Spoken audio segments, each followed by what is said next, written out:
Yo, welcome everybody. We're going to play Andreas, not GTA 3. Welcome everybody.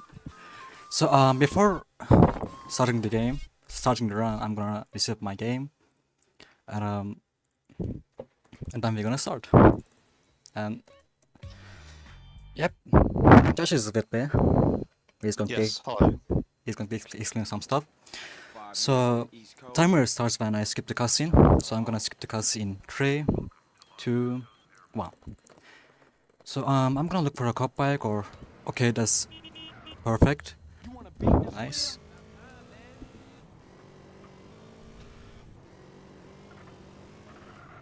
Yeah, do you want me to explain? Yeah, actually, it will be good. Yeah. Okay, all right. Yeah, I'll be here for a bit while I'm doing tech. Yeah, so at the very start of this run, Glomerius needs to find a bunch of police bikes. Do you get 2 in this route? Or do you What? only get the 1? Pardon me? Do you get 2 bikes or just 1 Here. at the start? I'm 2. going. Okay, you're gonna get 2 bikes. Yeah, so he's gonna gather a bunch of police bikes and put them in his garage, and he's gonna use them for glitches. So yeah, San Andreas any percent is pretty ridiculous right now. There's like frame limiters, there's like Los Santos mission skips, it's insta passes, all sorts. But it will try to explain what's happening. So yeah, at the start we're just gathering a bunch of weapons. Glomerius has killed a cop for a gun. He's killed these guys for the micro SMG, and so the cutscene in a second will be shorter. He's taking the voodoo, and yeah, now we're going to drive the next cutscene. Yeah, this run's pretty ridiculous. It's like really fast paced and it goes hard real fast. So we're gonna have to explain stuff real fast. That's Yeah, okay. so oh yeah, that was a thing. At least he hit the pillar and didn't just fly into the void. Yeah, you need Sweet to trigger this cutscene. Then this cutscene's shorter because we killed the voodoo guys. And now we need Ryder to get to Grove Street to end the mission. So now Glomerius is going to push Ryder. And this is the second cop bike that I'm going to take. Ah, yeah, nice. Yeah. Oh, and also, yeah, he's shooting things seemingly randomly with the handgun to train handgun skill. At least I think that's what it's for. I hope so. Yeah. Okay. Yeah. So he's going to train handgun skill, like, because we have downtime until Ryder gets to this point anyway. So you might as well just shoot stuff. But now we've got the cop bike, so yeah, he's going to use this cop bike for glitches, and he's going to want as many as he can get his hands on. So the very start of the run, the very first thing we do is find 2 bikes. You got lucky that you found a cop bike at the start. Yeah, actually. this is actually a really good start. Yeah, like world record pace. No pressure. It's fine. Yeah, so he has everything he needs. You didn't get a shotgun, but I guess you don't in this route. No, you don't need it actually. Oh, okay. Yeah, so I should explain. Glomerius is running with external frame limiters, so you can see the FPS is at the top left. That's like required for run verification and all that stuff. But basically, he's got a bunch of buttons and he can push them to manipulate the frame rate of the game, which he's going to use for a bunch of things. And that's why the route is a little bit different to what I know, because I don't do that because I'm too much of a boomer. So no idea. So the route's going to be a little different. All right. Yeah. So here we are. Yeah, you've also recorded a replay, I assume? Yeah. As soon as the mission ended. Right, okay, so you use that one. Yeah, so Glomerius has used the replay buttons. This game has like a replay feature where you can record the last X amount of time. And there he just watched the replay as he went into the mission. So he's recorded what's called a short replay by like recording a replay right after like a short fade out or no fade out cutscene happens. Anyway, the point is he has a short replay and he's going to keep constantly playing that replay back to skip fade outs of like all sorts of cutscenes and missions and stuff. Yeah. So he's going to be spamming that a lot. The replay has a lot of other uses, but this early on it's just used for skipping fades. So in the Barber, I'm specifically going to buy the Jericho because that's needed for sex appeal, and we're gonna need some sex appeal on San Fierro. Yeah, you need to buy the sexy haircut. This is not a joke. I love that part of the run. The best one specifically. Yeah.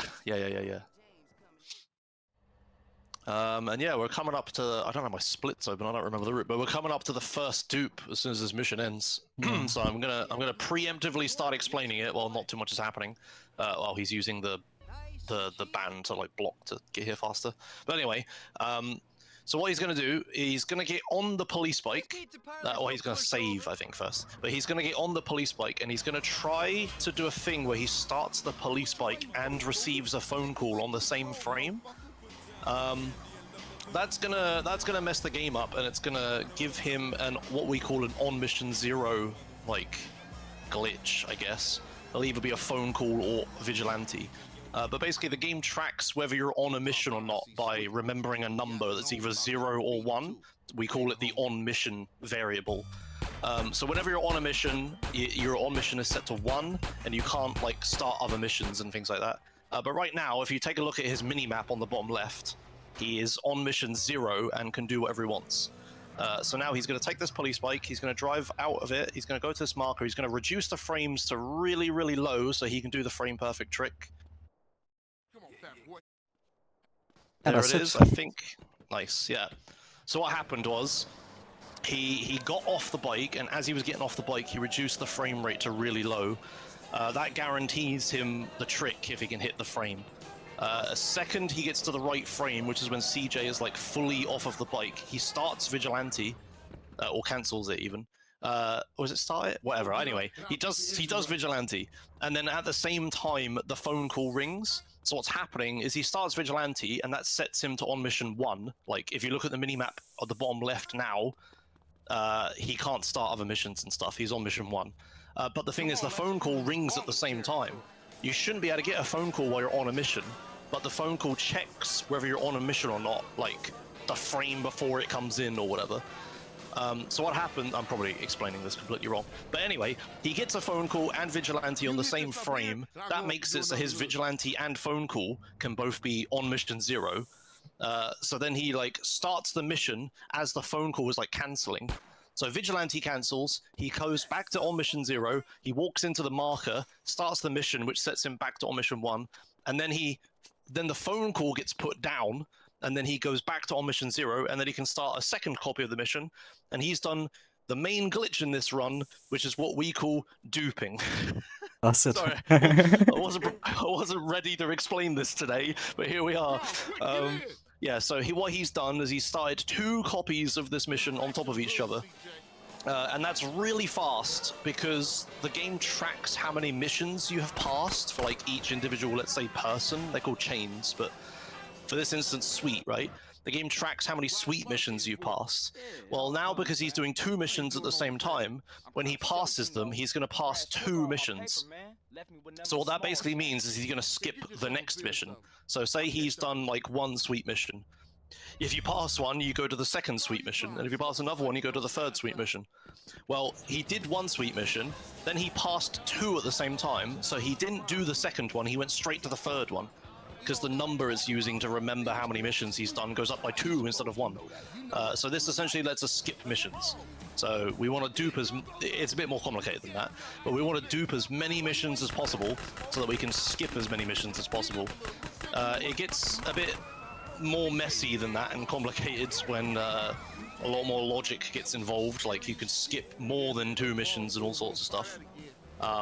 But for now, he's just gonna do that. And just know if he's not duping a mission, it's because he can't, because the game will either crash or it won't actually skip anything or blah blah blah blah blah. We basically dupe every single mission we can, most of the time using the police bike with Vigilante and a phone call. There, I think I did it. Did I miss anything? I didn't pay attention, but yeah, you did great. Great, I'm sure everyone didn't pay attention. Yeah, there you go. Wait, that's the obligatory duping explanation out of the way. I hope you paid attention at least, because he's about to do it again. I assume with the pimp and Mobile this time, since he's driving towards it. I'm gonna hold the phone call this time. Not gonna do the mission, but yeah, it's the same thing, but in a different way. Okay. Yeah. So what he's gonna do, now is a slight different variation of the glitch. So instead of duping the mission that's next, what he's gonna do is he's gonna hold the phone call into it. So when a phone call rings, you can like hold the button down to like buffer the phone call, basically. Like you queue it, and as soon as you let go, the phone gets answered. What he's going to do is he's going to get a phone call and then do the on mission 0 glitch. So he's going to have the phone call but be on mission 0. Here we go. Yep. So now he's holding the phone call, but he can still start missions. So he starts this mission, then he's going to open the car door, and the phone's going to cancel. And now if we look at his mini-map, he can start missions again, which is not how that's supposed to work.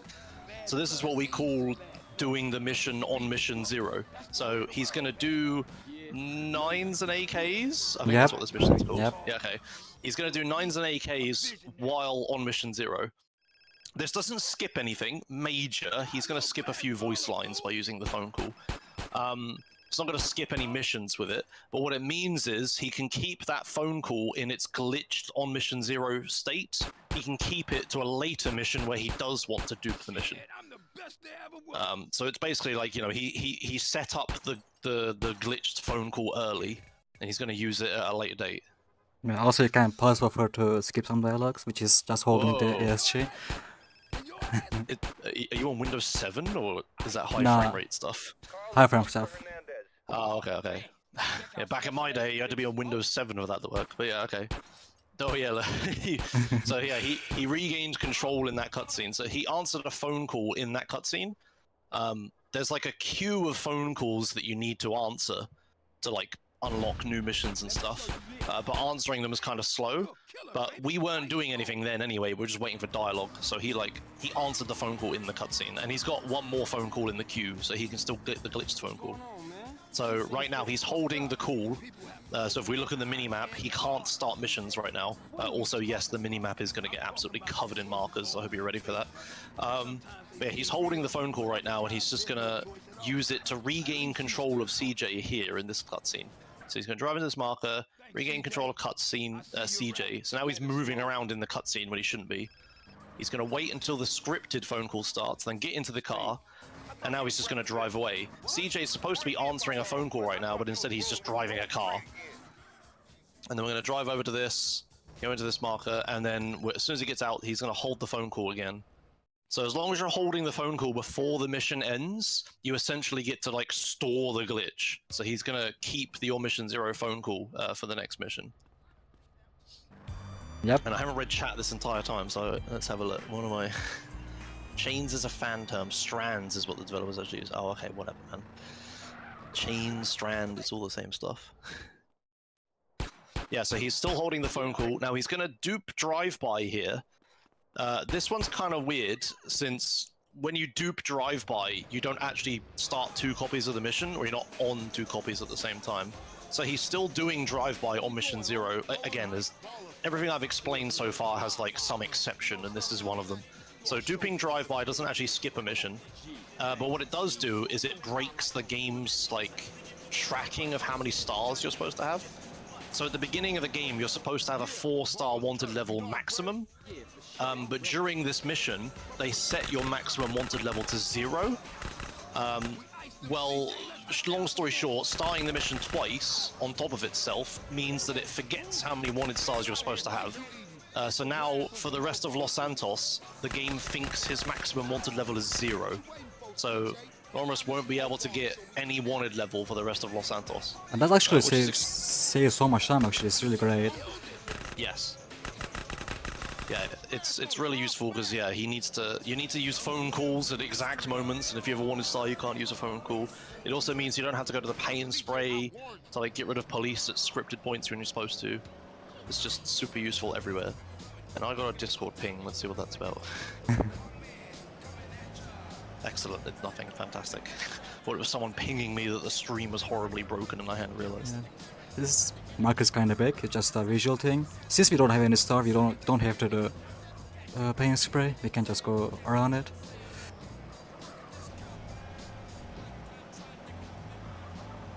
Yep. And yeah, that's that mission. And now, at the end of this mission, he's going to hold the phone call again. So there's going to be this little thing here, then CJ gets out. The phone's going to ring before the mission passes. So he gets to hold the phone call, and he's like kept the glitch. Now, in the cutscene that just happened, it was really quick, but in the cutscene that just happened, he started the cutscene for the mission, then let go of the phone call, so he got set to on mission 0 again, and then the mission like instantly started a second time. So now the game looks really weird and dark because he was in the interior world when he duped the mission. It's complicated, but basically the sky is just messed up because he duped the mission in the cutscene. But that's, well, not useful in this mission, but in some missions that can be useful. But anyway, so he started 2 copies of this mission.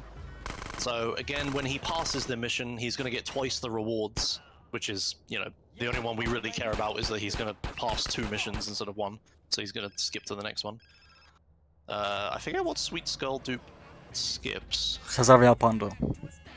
Ah, yeah, okay. So that's like a really long mission where you have to like do a dance off with low riders and stuff.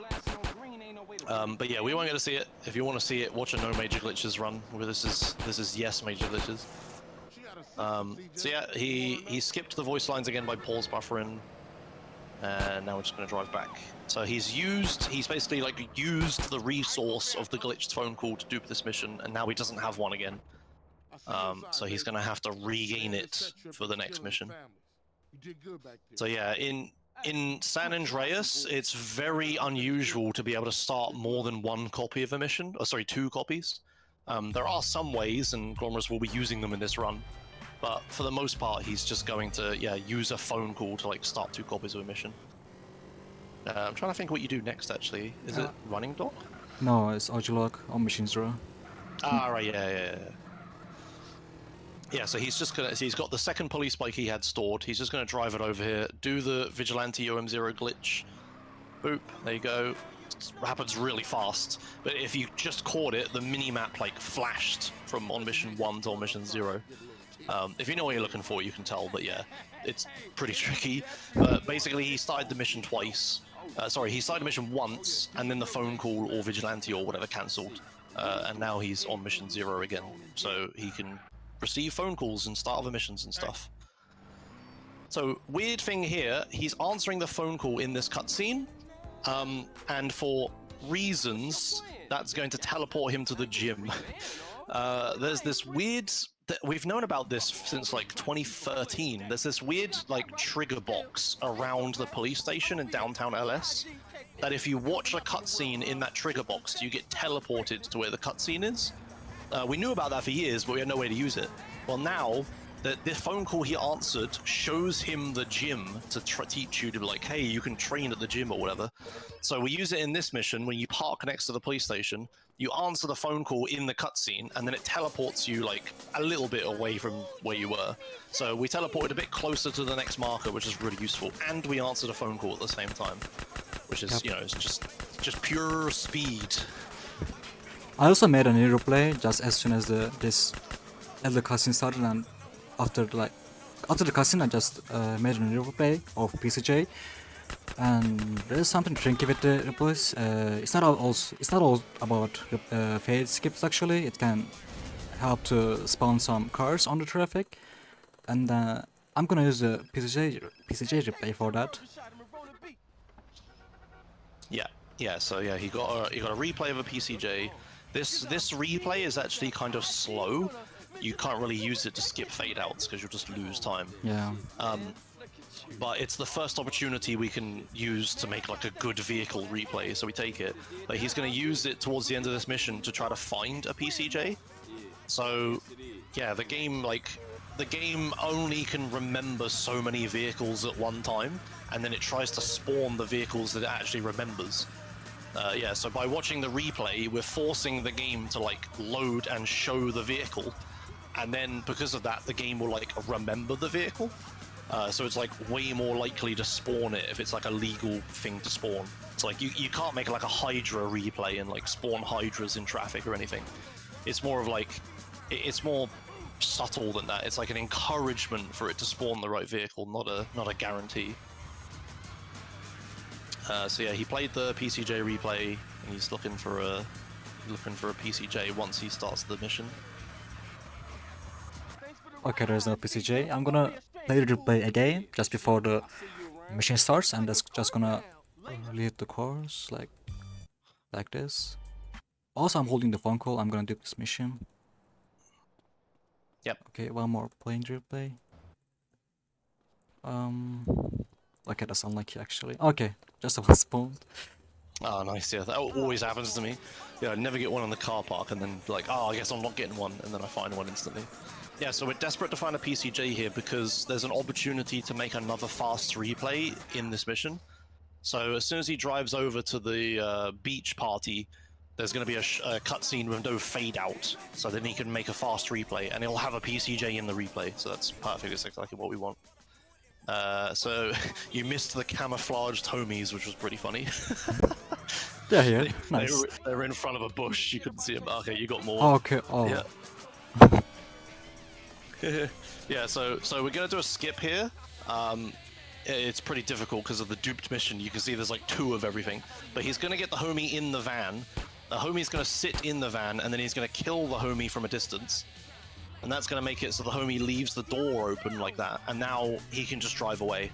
So what you're supposed to do is you're supposed to do a little dancing mini game, and then afterwards the lady says, "Oh, you're good at dancing, come into my car," and then she lets you in the van. But you can skip all that by just getting a homie into the van and then killing him. And dead people can't close doors, so he leaves the door open and then you can get in. Yeah, the reason the homie can get in is because the vehicles have different like locked states. They can either be like totally unlocked, locked only for the player, or locked for everyone.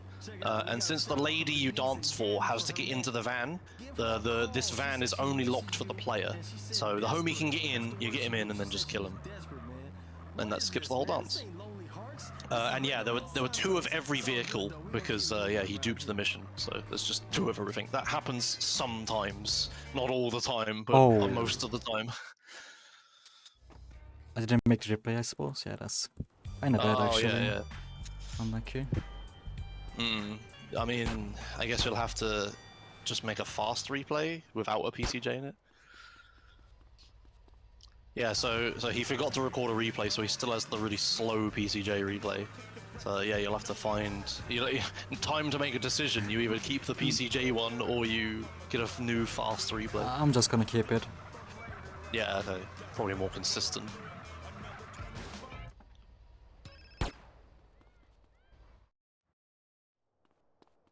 Alright, so the next mission's Running Dog. It's a pretty normal mission, in this route anyway. You don't do anything crazy, you just start the mission properly. There's a guy you need to kill. You're supposed to like sprint after him and kill him, but we just shoot him in the face at the earliest possible opportunity and just finish the mission. Oh yeah. Yeah, man, just cool out, homie. Just chill. Your cousin coming here from Mexico. Yeah, Poundnet. It was Bubble Bobbler that brought sliding to speedruns. Yeah, they knew about it from SAMP or MTA, I think. But yeah, sliding is like a thing we've known about for years. Yeah. Nice, yeah, got the shot. Nice easy snipe, and now back to Grove Street. Yeah, now we do the home invasion Stepas. Yeah, oh god, that just keeps coming. Okay, insta-passing. Okay, so the short story of what he's about to do is he's going to do a bunch of like glitches to get an on mission 0 pimping session. Yes, actually. Oh, you stole a clover, interesting. So he's going to get on mission 0 pimping, and then he's going to hold pimping. So like pimping is running at the same time. Yeah, nice, there we go. So he's on mission 0 pimping. He's got 20 seconds. He's going to start the... Oh, you're going to use a safer time of day. He's going to start the mission. And then as soon as the mission gets to a certain cutscene, he's going to cancel pimping. For most of this run, okay, yeah, he's going to cancel. I'll explain in a second. He cancels pimping. He's then going to get out, and he's going to have to like destroy the car and then try to get in Grove Street's CJ's house. Nice. So he's failed a mission, but more cutscenes are going to keep playing. He's going to get in and out of CJ's house so that he doesn't get teleported away.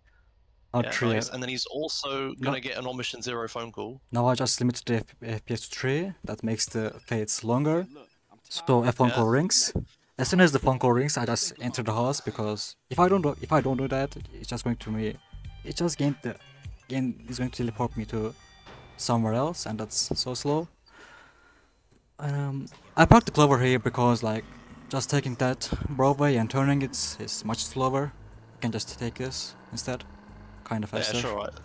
I don't know if you needed the garage space or not, but I guess not.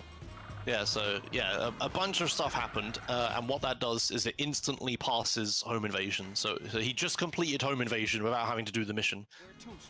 This is like a variant of duping, but it has like a different result. Instead of passing the mission twice, he just passes one of them instantly, which is really fast because it's a long mission. But yeah, basically for most of this run, we're gonna like avoid starting 2 different missions at the same time, because most of the time that just causes the game to crash. But in very specific circumstances, it does other stuff, and the thing it does here is it instantly passes home invasion. It's very complicated. Okay, so here's wrong side of the tracks. You're supposed to chase the train, smoke shoots them, but he's not going to do any of that. He's just going to jump off of this ramp here. Nice, nice. Land on the train and then just kill them himself, because that's much faster. You don't need to kill the very last guy, because he's scripted to die in a moment. I think he's actually invincible until then. Yeah. So that guy's gonna die. There he goes, and now he's gonna go finish the mission.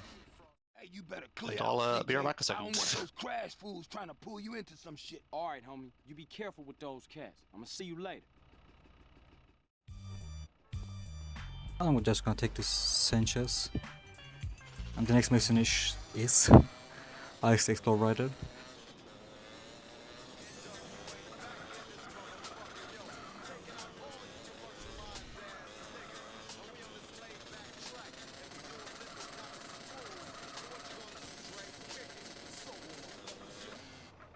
I'm gonna take this voodoo and let's start the mission.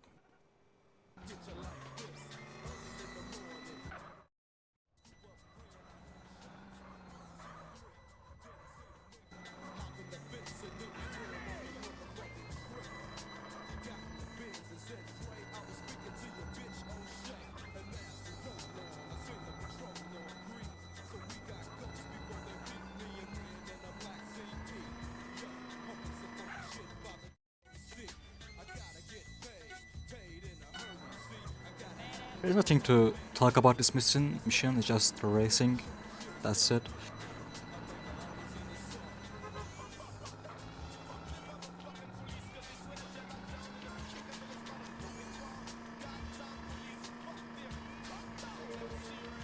Taking notes.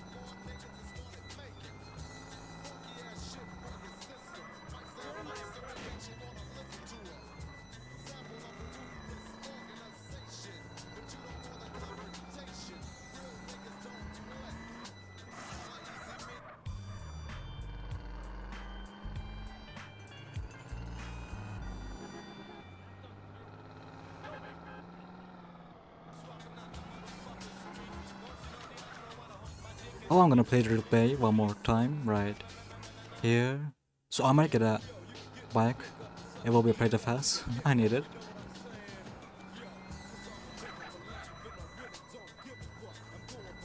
Nice. There's a one.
Now the next mission is Burn Desire, and I'm going to do it. Nice. I was going to look for a cop bike, but that's perfect.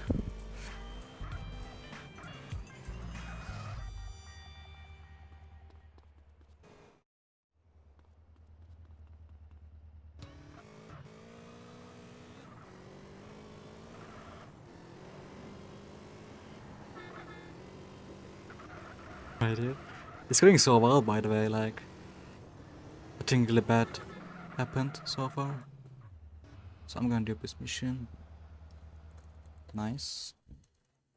And this mission is just doing this mission is just skips the gray imports. But yeah.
Now, since we can run in interiors, I'm just gonna do the slide glitch, and this is it.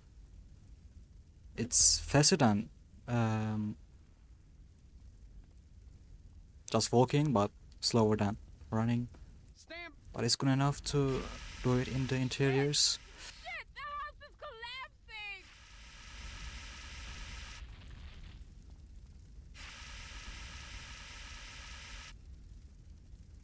Is she? Yeah, she is stuck. Nice.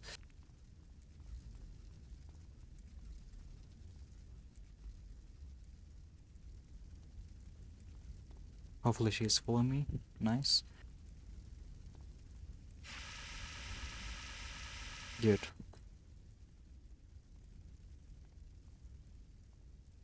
It's not hard. Okay, nice. Thank you.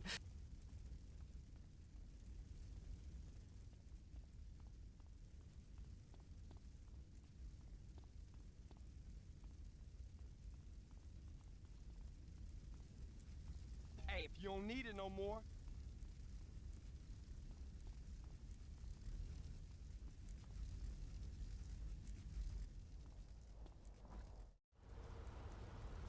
Wow, okay.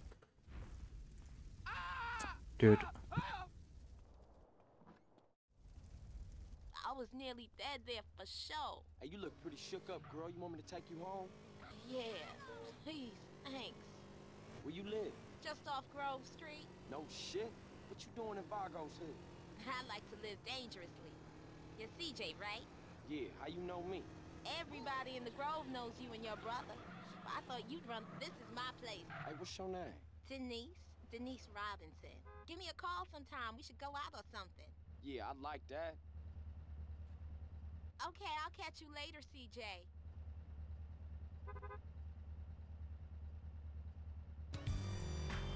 Oh, the next mission is Doberman, but I need to save the game before that. Before starting the mission.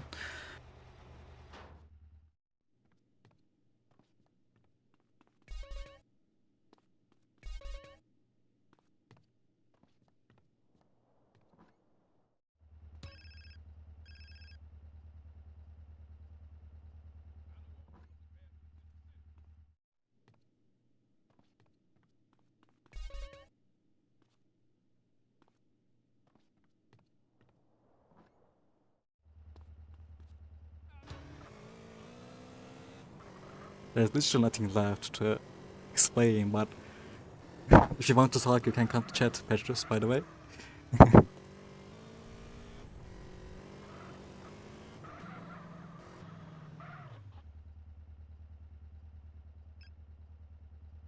one more time of Mission Zero Vigilante.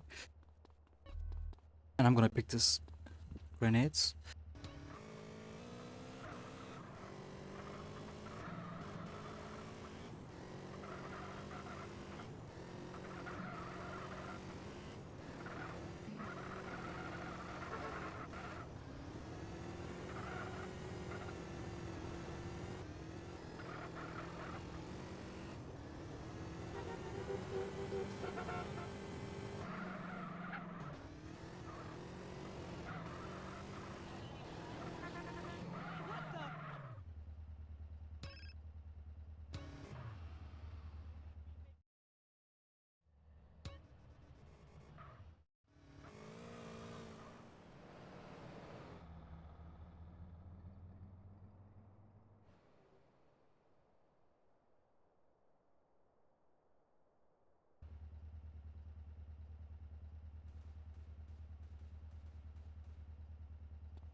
Now I'm going to start the mission second time.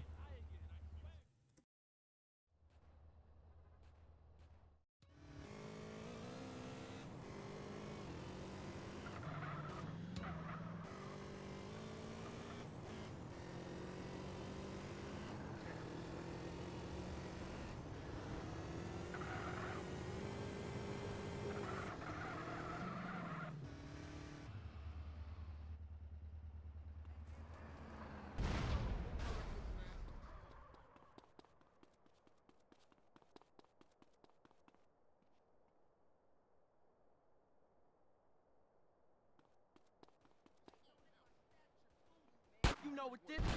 You're real ballin'.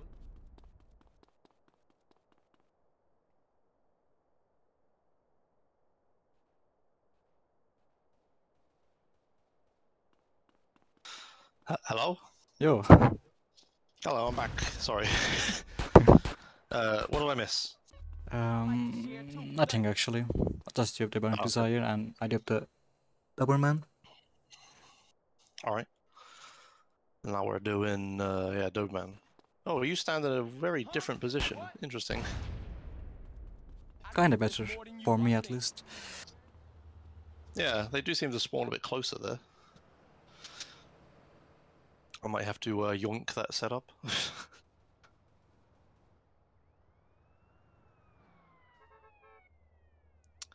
Alright, so yeah, now two cutscenes are gonna play at this, well, one after the other. But Glomerius is gonna have control during the second one. So he's gonna use that to get another on Mission Zero phone call. And also, do you try to drive to Grove Street? Yeah, I'm gonna dupe the Catalyst. Yeah, okay. So we get to watch one of these cutscenes. Unfortunately, it's a really long one. But thankfully, the second time we watch it, it's going to be a bit shorter just because we're actually moving during it.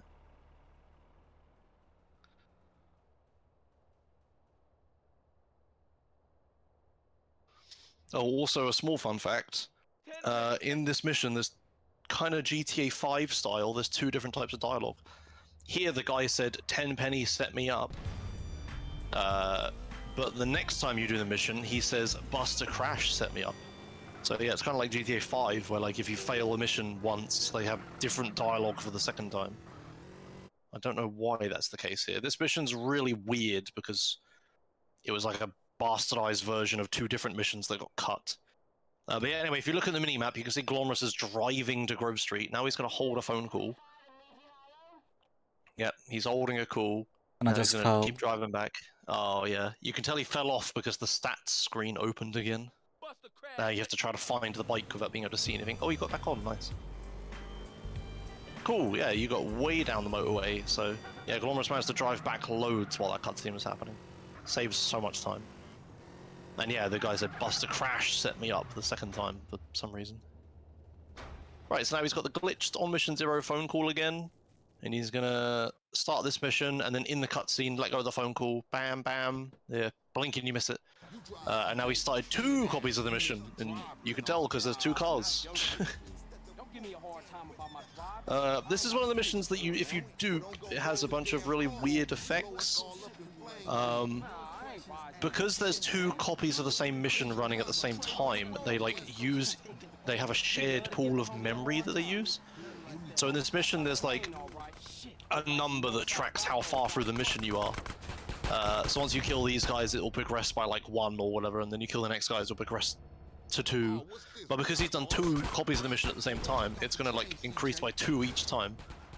So anyway, the long story short is, for whatever reason, when he gets into this marker here, he gets to skip the box throwing minigame. Because yeah, the state of the mission is increased by 2 instead of 1, so it thinks he's already finished the minigame and just ends it immediately. And now he doesn't have to go to the pay and spray or anything, or lose wanted level. I don't know if that's because of 0-star glitch, or if it's because of the duping. 0-star glitch, yes. Yeah. Yeah, okay, alright. Yeah, so because he can't get any wanted level, he doesn't, and then he doesn't have a wanted level to lose. So now he can just drive straight back to Grove Street. You too, homie. LB's coming over to stash the shit.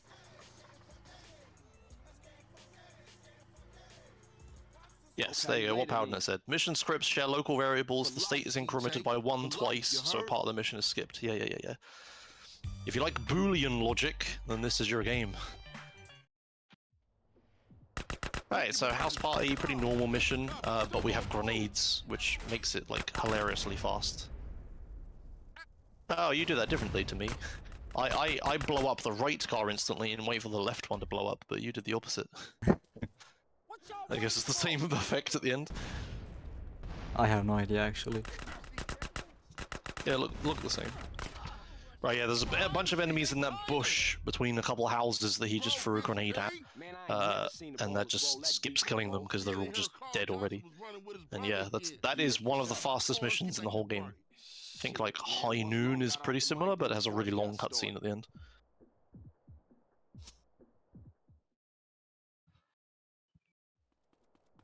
What you dudes waiting for?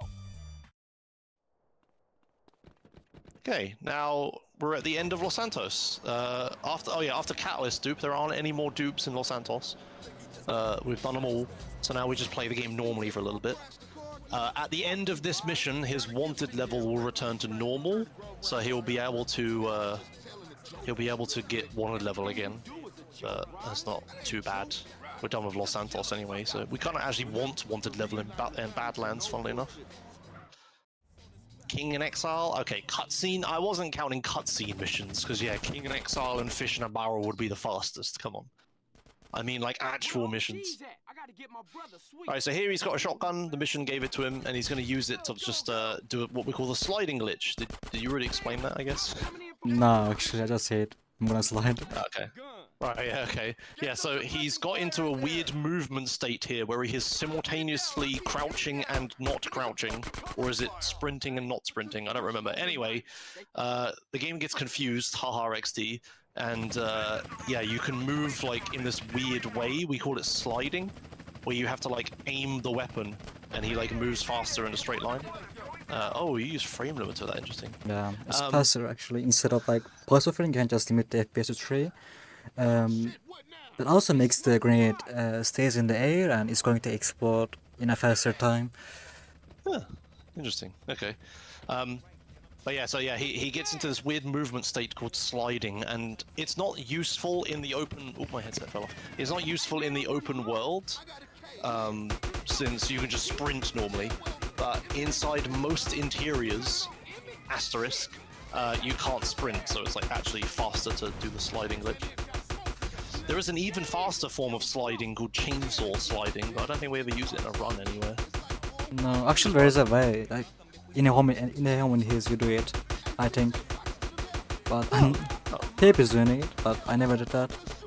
Oh, that's interesting. Okay, that's why the backup saves from Anakin have a chainsaw.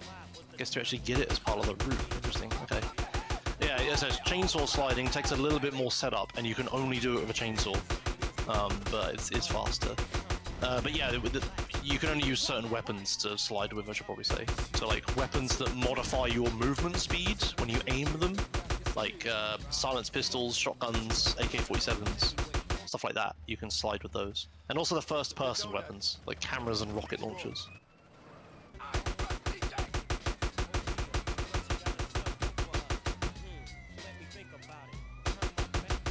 I can answer that, Spike. Yeah, it's yeah, okay, PowerNet already answered it. So the way the sprinting works is it's like a per surface basis. So the model that you're standing on, whoever made the model and placed it, can change like whether it's sprintable or not. So that's why we take the weird route through Four Dragons Casino, because we go over the most sprintable objects possible. But for some reason they decided to make everything inside Caligula's sprintable on. But yeah, it's not true. It's not true for a lot of interiors.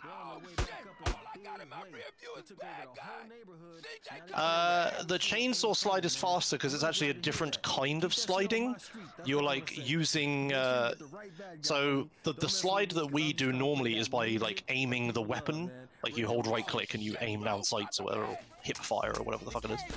But the chainsaw is faster because you can't aim with it. What we're doing instead is we're doing like a melee. You punch and then jump, and then CJ goes into like the melee stance where he like walks like he's gonna beat you up. And then you switch to the chainsaw, and then the chainsaw alters your movement state. But then CJ returns to the normal walking state. So you have the speed of like normal CJ plus the speed of walking with a chainsaw, which is faster. Whereas, you know, just chainsaw is slower. Anyway, yeah, this was just a big auto-scroller happening, by the way. We didn't mention it, but yeah, it's just not much to talk about. Just avoid taking as much damage as possible. He did train AK-47 skill by shooting his car a load. We'll use AK-47 a ton later in the run, and having Hitman skill makes both sliding with it faster and also shooting with it like way less shit. So yeah, every single run we just get max from AK-47 skill. I also limited the FPS to 25 because it's faster, basically. That out circle is just much slower on higher FPS, so we just limit to the 25. Okay. This is the last mission of Can I Play the Los Santos. Yeah. Yeah, so this mission's kind of weird at the start because you actually have like a frame of movement at the start, so we all use it to just jump. I don't actually think it saves any time because you have to wait for the phone call anyway, but it's pretty funny. Oh, not taking a bike. Okay. So no. there's a thing in the game called what we call bike AI, or AI accuracy. So the AIs in this game, when they shoot, they just roll like a percentage chance to hit you or not. There's no like actual physics to it. So say they have like anywhere from a 0 to a 100% chance to hit with their shots. Normally in missions, enemies have like, say, I don't know, a 30% chance or something. But when you get into a car, CJ becomes a larger target. So the game changes the accuracy of all the AIs to be something more like 70%, or like they're way more accurate, right? Because you're in a bigger object, they should be able to hit you more. Well, because of a bug, during missions, if the last vehicle you were in was a car, the AI's accuracy is set to that amount. It's set to like 70 or whatever, no matter what the mission was supposed to use. It doesn't reset correctly. This doesn't happen with bikes, so we call it the bike accuracy glitch, where it's more like the car one. So we say like bike AI or car AI.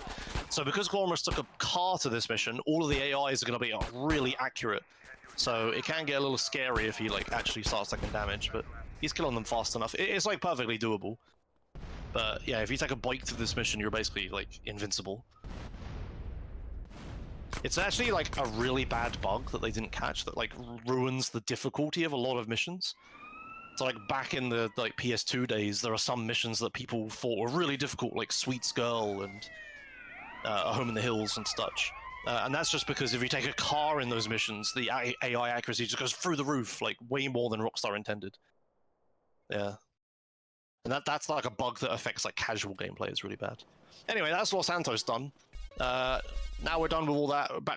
Out to Badlands now. Glomerius is going to do a thing here where he saves and then loads the save. That just starts the next mission quicker because he can start it while he's in the fade. Oh, nice turnaround. Now he's going to use the Sanchez and he's going to drive up the mountain. And yeah, the game is... So we're going to have a pretty normal gameplay for a bit. There aren't really any dupes or anything after Catalyst. Until this Local... third Catalina mission? Yeah, third. Yeah, local liquor store, yeah. Yeah, then shit's gonna get a little bit weird, and then it's gonna return to normal again. Are you gonna do the new strat or not? Do you know the new strat? Do you jump? You mean? What do you mean? The race. Actually, I have no idea still. I didn't decide it yet. Yeah, there's an interesting new strat that got discovered, but it probably doesn't save time, but it's just cool. No, it saves actually. It's 15 or 10 seconds, something like that. Does it if you get the weapons back quick enough? Interesting. Yeah. Ooh, nice. I can never do that. I can never kill both of them. Some people like do what you do and like slide. Some people like line it up so both of them are in the way. I can never do it. I always only Okay, kill check this, one. check this, check this. Okay, this is a different jump. Oh yeah, it is. Never mind. Oh god. Oh no. Check this, chat. Oh dear. Okay, so here's actually a thing I can talk about. In this situation, is it faster to load the save or is it faster to die so you get trip skip? It's definitely the faster Like, to load the It save. takes a while to die and then you respawn at the hospital and you go back to the mission with an ambulance, but then at least you get trip skip, right? Like I don't know if it's faster or not. I have no idea actually, but it's too late anyways. Look, I'm trying to distract from it, alright? Actually, what I try to do is like, Oh dear. it's actually a really good stunt if you do successfully. Like, You gonna try that again or do the other the other jump? I have no idea. I might try. Didn't decide it yet.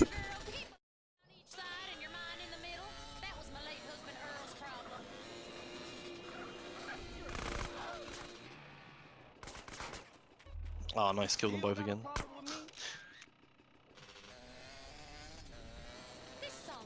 Sorry.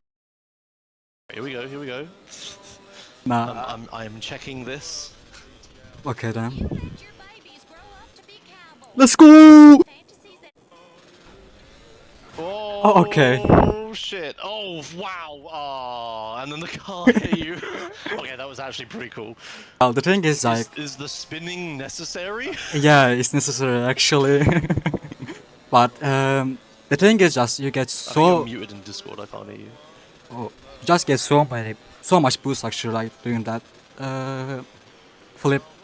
But yeah, just crash into the car. But it's still actually nice jump, but it's so hard to get it actually, like consistently. But yeah, that was the jump.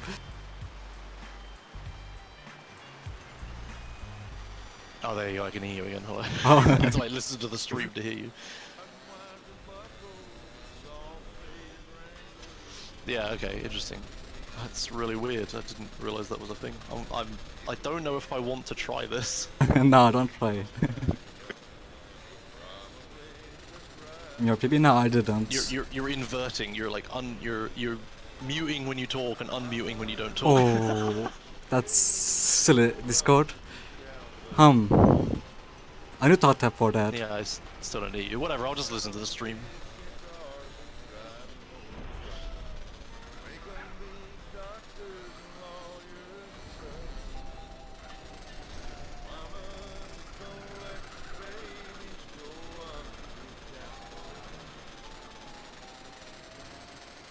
Alright, so now we're gonna go get busted. This is the fastest way to get across the map. We need to go to Catalina's place to do the rest of her missions. But she's like in the other Badlands, the one that's like north of Los Santos. So the fastest way we found to get over there is we just travel a little bit far enough to get inside the range of like the police station she's near. And then as soon as we get close enough, we get busted. That guy jumped, that was kind of funny. And then that teleports us to this little town, and this is where Catalina is. So he's going to answer a few phone calls just to get the next mission, and then yeah, see, it's right here, perfect. Where's your car? Where's yours? Ladies don't drive themselves, that's what matters. Oh my goodness. Thanks, Caesar. Appreciate this, homie. So, what's your name?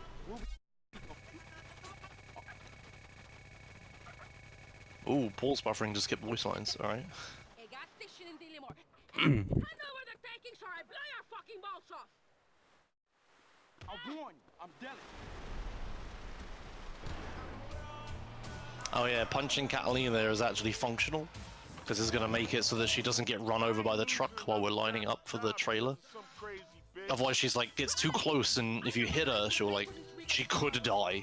So it's actually we're doing her a service by punching her.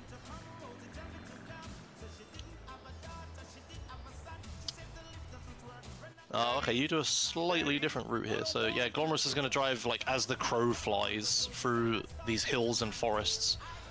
But the problem is, if you drop the trailer, you instantly fail the mission. And it's kind of glitchy, it can just like pop off on its own accord if you're not careful. So you have to take a really careful route through this forest. Yeah, nice. Doesn't do a big slide on this road either. It's great. Yeah, nice, you made it. Cool.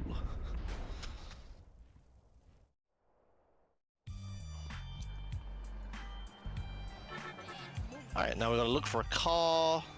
Preferably not a police one so we can actually answer phone calls. Or a bike is good. And yeah, now we're gonna do the same thing we just did, but like the inverse. So we're gonna drive close enough to Angel Pine that when we die, we're like gonna teleport to the Angel Pine hospital, and then we're gonna death warp. So this section of the run means like we don't have any weapons ever because we keep dying and getting busted. But it's like Badlands are so huge that this is the fastest way to get around.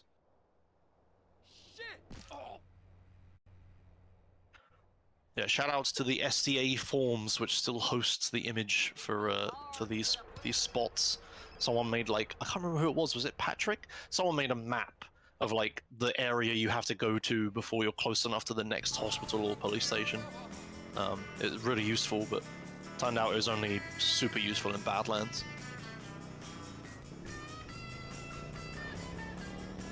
Yeah, shoutouts to SDA, yeah, SDA, the old speedrunning forums from like 2010.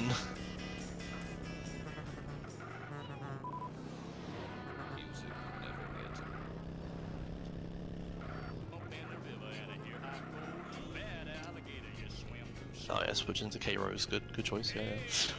Necessary in Badlands.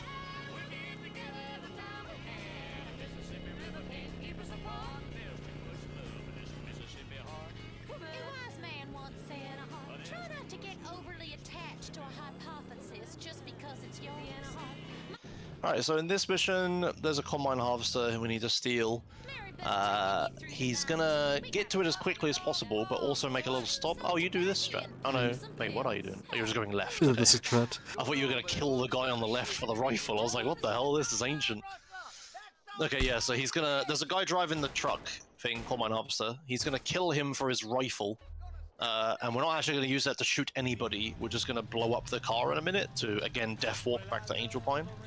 But it's like the fastest way to die is to just blow up the car instantly, so we need a gun for that. So he grabs that gun, and now, yeah, drive the combine harvester back. ESA tree, let's go, yeah. I don't know about that.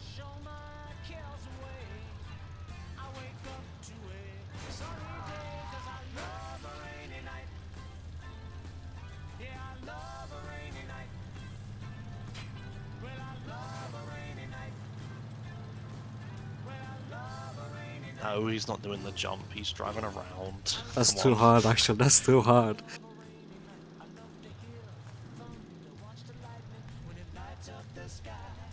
Ooh, you almost did hit the ESA tree, you know?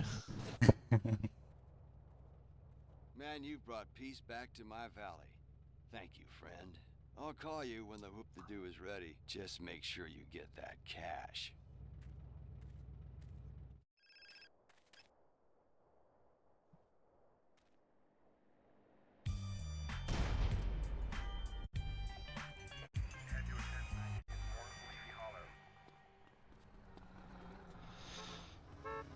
Alright, nice, nice. Oh, you don't take the ambulance? Interesting. I guess if you find a bike, it's faster. Yeah. Yeah, so we teleport to the ambulance. We teleport to the hospital and head over to the next mission.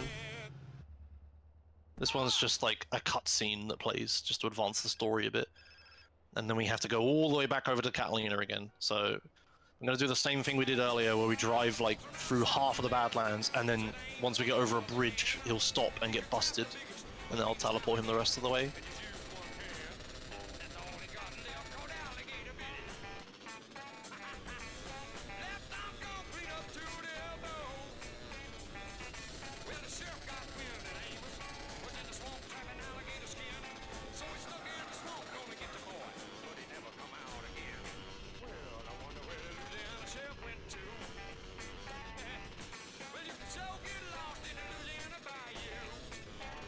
Oh, nice. There's a clip. Hell yeah! I want to watch this.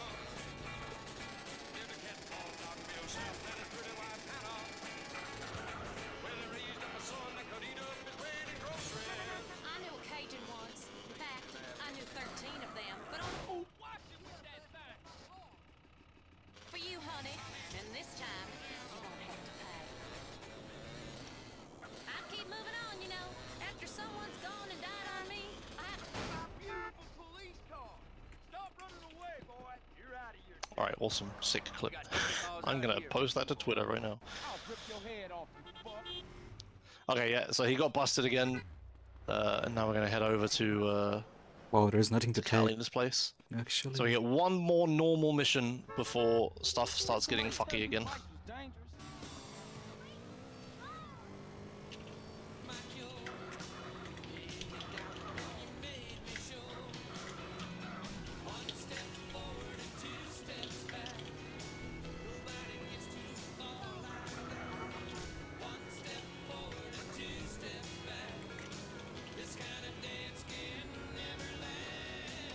I'm gonna just alt-tab right here, by the way, just fix that Discord.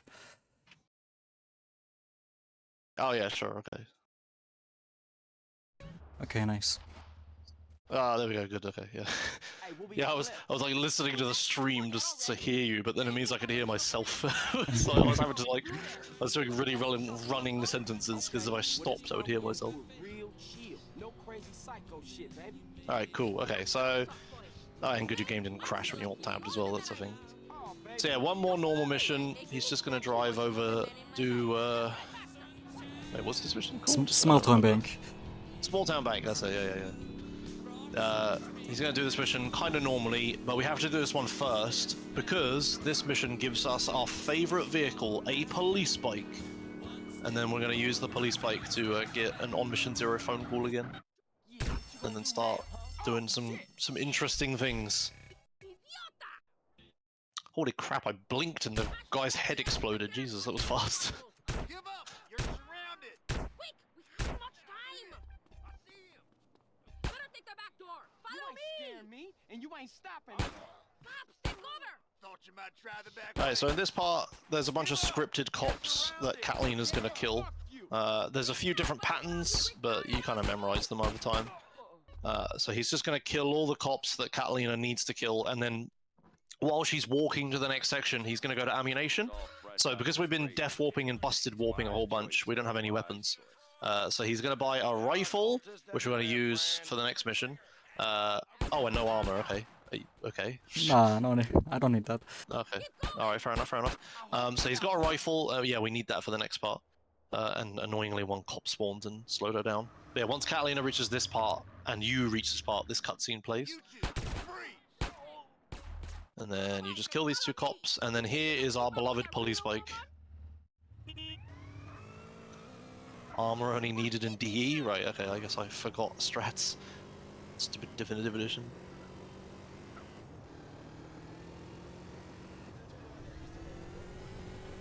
So yeah, we're not actually gonna follow Catalina here. We're just gonna fly past and just go straight to the next town. So Glomerius also needs satchel charges No, for no, like. no, I No? don't need that. No. Oh, okay, fair enough. So we're not doing that. I'm gonna do the skip, by the way. No, I don't need that, since I'm Right, gonna right, do right, the skip. Right, okay. So Glomerius is gonna do the latest route change that's in the game. So we don't need to pick up satchels now. He's gonna do it later instead. Oh, I guess also armor then would be kind of annoying. Explained. Anyway. I still have no idea how that works, by the way. No, I can't. I can't explain. Oh, you mean you don't know how it works as in how to explain it, not how not to do it? Just don't know how it works. Alright, okay. I was gonna say, I hope you know how to do it. Alright. So he's gonna use the police bike and a phone call again. So start vigilante and a phone call on the same frame. Start the mission, and then the mission starts OM0. Oh, you used the cop bike to get out of the marker. Nice. So he didn't even have to hold the phone call or anything. He just started it like with the phone call like in the process of cancelling, and managed to not dupe the mission. So he just started the mission on mission 0. So if you look at the mini-map, we can start all missions and stuff, which we shouldn't be able to do. Then he's going to stop before this marker, hold the phone call again, so that he has the glitched phone call and can carry it through the mission. Do you let go of it in the cutscene to regain control? Yes. Oh, sick. Also, nice satchel muscle memory. Oh, sick, look at that. So in this cutscene, he released the phone call, which meant CJ could move again. And now he's, like, placing satchels while in the cutscene, which is fast. So he's already placed one. I think you're going to place the second one through the door. There it is. You're going to blow both up. Ah, I didn't get it. But yeah, you can blow up the satchel and the safe at the same time. But for whatever reason, the safe one didn't work. But yeah, he blew up the door, then blew up the satchel. Catalina calls us a fucking sloth, even though we're, like, doing this as fast as humanly possible. And then take the police bike back. And yeah, as you can see by the mini-map, he's on mission 0 again, so he can start missions and all that. He can't get a phone call right now because he has 4 stars. And what you're supposed to do is you're supposed to use a pay and spray. In No Major Glitches, you use bribe stars to lose the wanted level. But in any percent, you just use the save point instead, since you're on mission 0, which means we can save the game. So he's going to get off the bike, save the game, then hold the phone call, get back on the bike, and then into the marker. And then the mission's going to end, but he still has the glitched phone call. And then he's going to park the bike a little bit further away so it doesn't despawn. Start the mission, release the phone call. Hey Caesar, what's up? Oh no, okay. I didn't hear it, I don't know if it played or not. But anyway, now he's on mission 0 again, he can do this mission. He's going to drive up to here. Then he'll, at some point he'll stop and hold the phone call again, I hope. Yeah, okay, good. Now he's got an on mission 0 phone call again. Now he's going to do a really weird glitch. I'm not going to spoil it, but if you haven't seen this, it's pretty interesting. So he's going to go here, he's going to turn around once he gets to this point, and we're just going to, like, watch the guys drive, or not, apparently. Oh, do you not have to look at them yet? Yeah, I'm still looking for them. Like, that Okay. way. So he's gonna now buy this property in the middle of this mission and fail the mission at the same time. That is gonna do some really weird shit, and he's gonna buy the airstrip that you're not supposed to get for like another 2 hours. So yeah, what he did there is he did the thing that I said is bad, and he started 2 different mission scripts at the same time. So 99% of the time that crashes the game. 1% of the time it does weird shit. In Los Santos, it instantly passed its home invasion. In this mission, or if you fail the mission and buy that property at the same time, you buy the airstrip property. It's very complicated, but yeah, when 2 mission scripts love each other very much, one of them dies and the other one gets very confused. Silly That's the game. short of it. Yeah. So now he bought the airstrip in Los Venturas. You'd think this would be like super fucking good, right? Like, holy shit, we have bikes, a flight school. We can just go to Los Venturas now, do flight school, and then we've skipped like half the video game. Oh yeah, by the way, he's sniping these guys here. Oh, Catalina's doing an interesting pose. Unfortunately, that doesn't work. But what this does is it allows us to do a really big skip later. So remember that he has the airstrip. It'll be relevant in about an hour's time, maybe more. But yeah, we need that to be able to do Monster 8X. So he has the airstrip, doesn't going to use it yet. But basically the big skip later makes it so yeah, he can't buy the airstrip, so we have to do it in some alternate way. Alright, so yeah, coming up now is the latest skip in San Andreas, discovered like less than a week ago, I think. 2. Maybe exactly a week ago, I'm not sure. But anyway, it's fucking new as shit. And it's really interesting and doesn't actually require any glitches. So he's going to damage himself a ton here. Interesting. Yeah, okay, makes sense. Then he's going to take the buffalo, and then he's going to go start the mission. The next mission. So this is the race mission.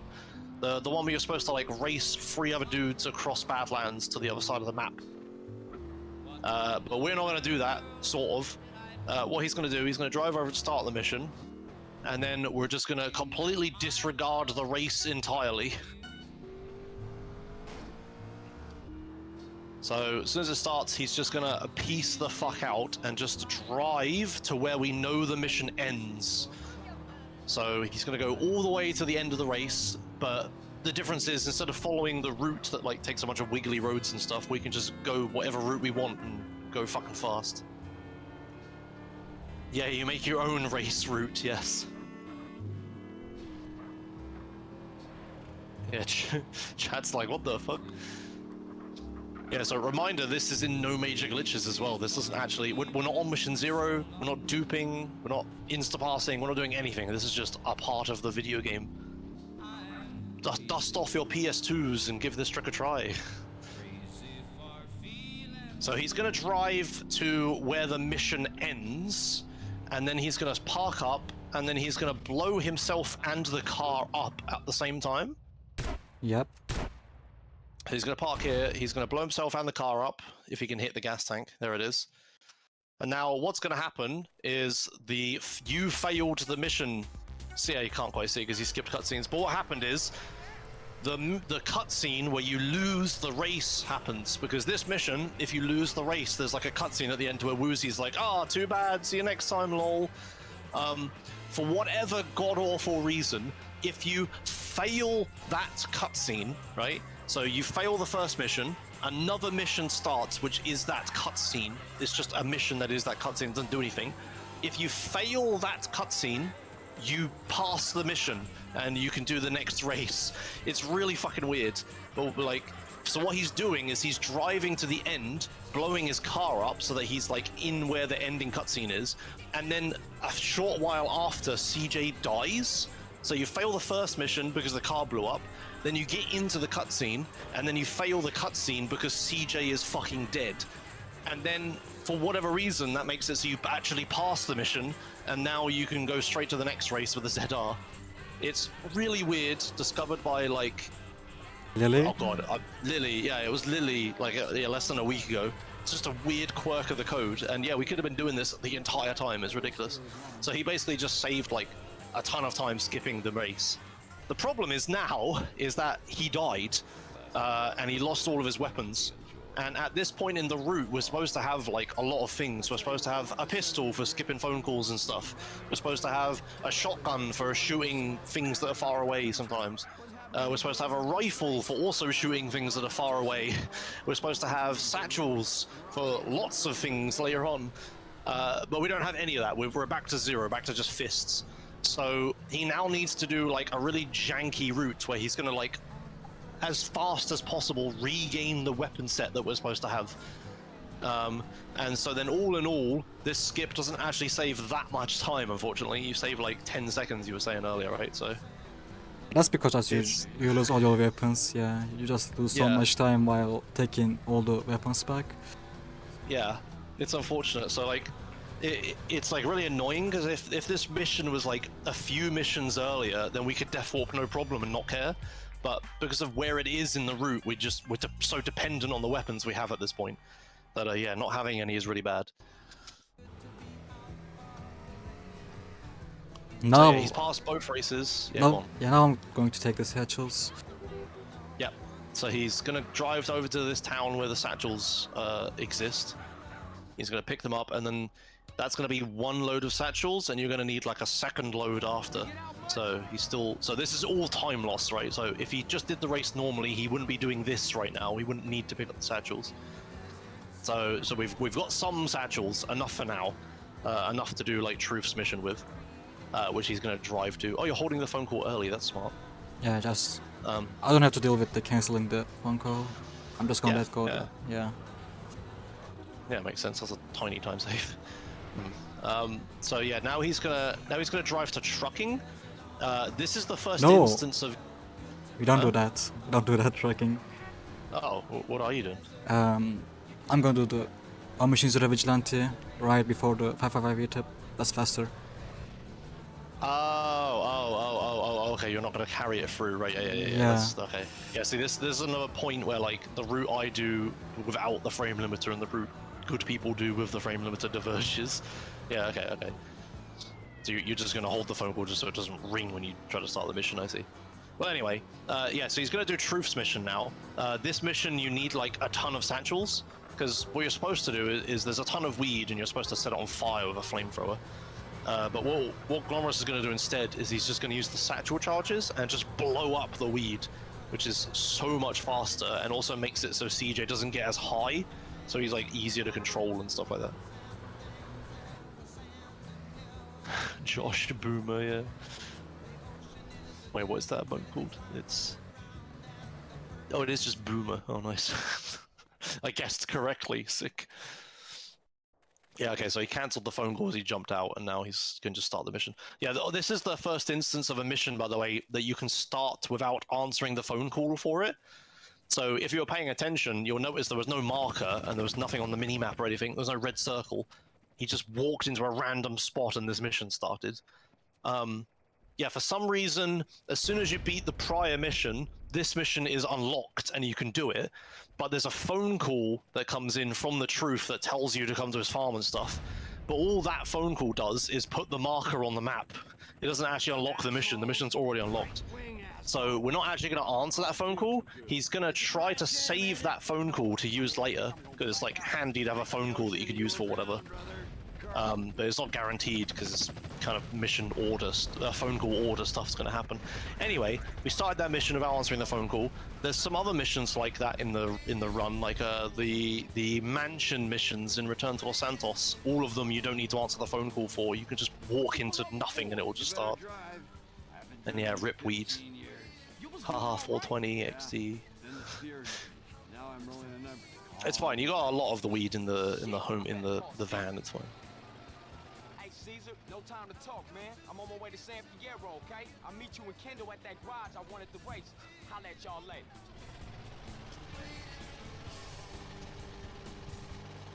So, we're going to San Fierro, the next city of the game. This used to be one of the longest cities back in, like, well, in No Major Glitches it still is, I guess. But nowadays we skip so much of San Fierro that you don't actually do much of it. We're not going to do any of the woozy missions. We're not going to do half of the garage missions. We're not going to do 0 missions because they're optional. And we're only going to do like half of Jizzy's missions as well. Yeah, and just It's it just takes 28 minutes now in average. Pretty fast. yeah, yes, ridiculously fast. Is Los Santos the longest city now? Yeah. Damn, that's depressing. This is the place. Whoa, Jesus, dude. Looks like you've been fed a bummer. Actually, I guess Los Santos is always the fastest, right? Is it fastest in No Major Glitches?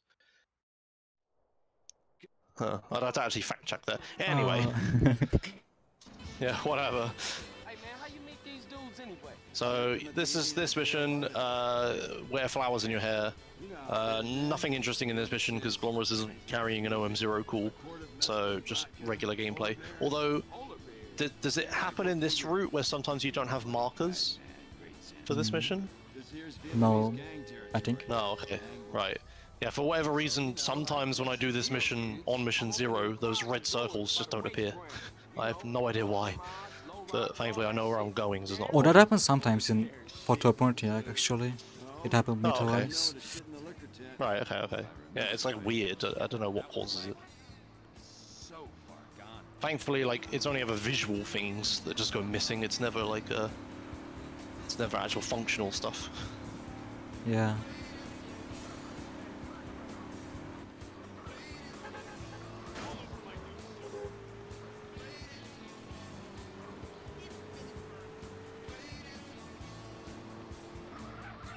What we here for anyway? Come on, dude. What's all that about? You don't want to know. Why? Wait, what? There's a strat to skip all of San Fierro with mass duping T-bone. Oh, interesting. What? That's the thing that How? that's the thing that people do in NDMM actually. Like they do the mission 7 times, I suppose, and then you just start Oh. then you just start the turnerless flight. Oh, right, yeah, of course, because I guess it's a garage mission, right? Yeah. Huh. Interesting. Well, someone get on it. Figure it out. 6 copies of trucking and 1 T-bone mission. Listen to How hard could it be? What if I told you we never went to the moon?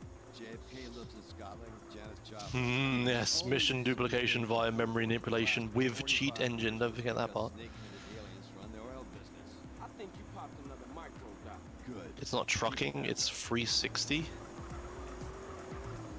Oh, really? Interesting. Yeah, the bike school lesson. Huh. So is it like, does it actually work? Is it just like not actually faster or? It works, but yeah, it's so slow. Oh, okay. Huh. Carl, zero, Carl. What's up? Carl I didn't even know that was a lives in thing. the garage around the corner. I told him you're the man to speak to. Alright, well, that'll be fun if anyone ever does low percent. Do the least progress possible. Least percentage in the status screen. Yeah, I don't think anyone's ever done a run of that. now I'm gonna save my game and load the save game again, and a couple like spawns, but nice. What up? Yeah, cool. Yeah, you leave in San Fierro, right? Yeah. Oh, thanks, Lashenko.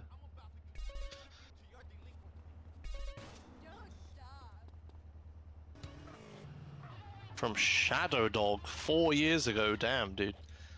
How the fuck did I not know this existed? Jesus. Okay, anyway, yeah, he's doing the vigilante and the phone call thing again, so now he started the mission on mission 0. So, yep, again, look at the minimap. There's CJ marker, you can start other missions and stuff. Technically, there's even markers of Los Santos, but you just can't see them because they're under so much other shit. You heard about all?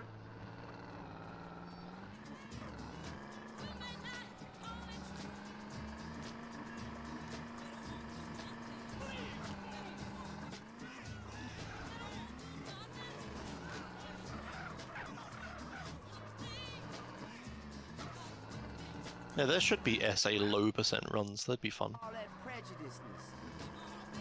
I wonder what you could do that would actually be like you do that obviously, but what else would there be that would actually be slower in any percent, but lower percentage completion?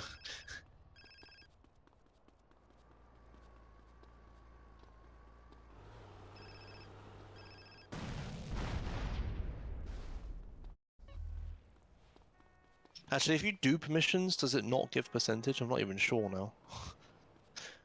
I have no idea too. I never check the percentage thing.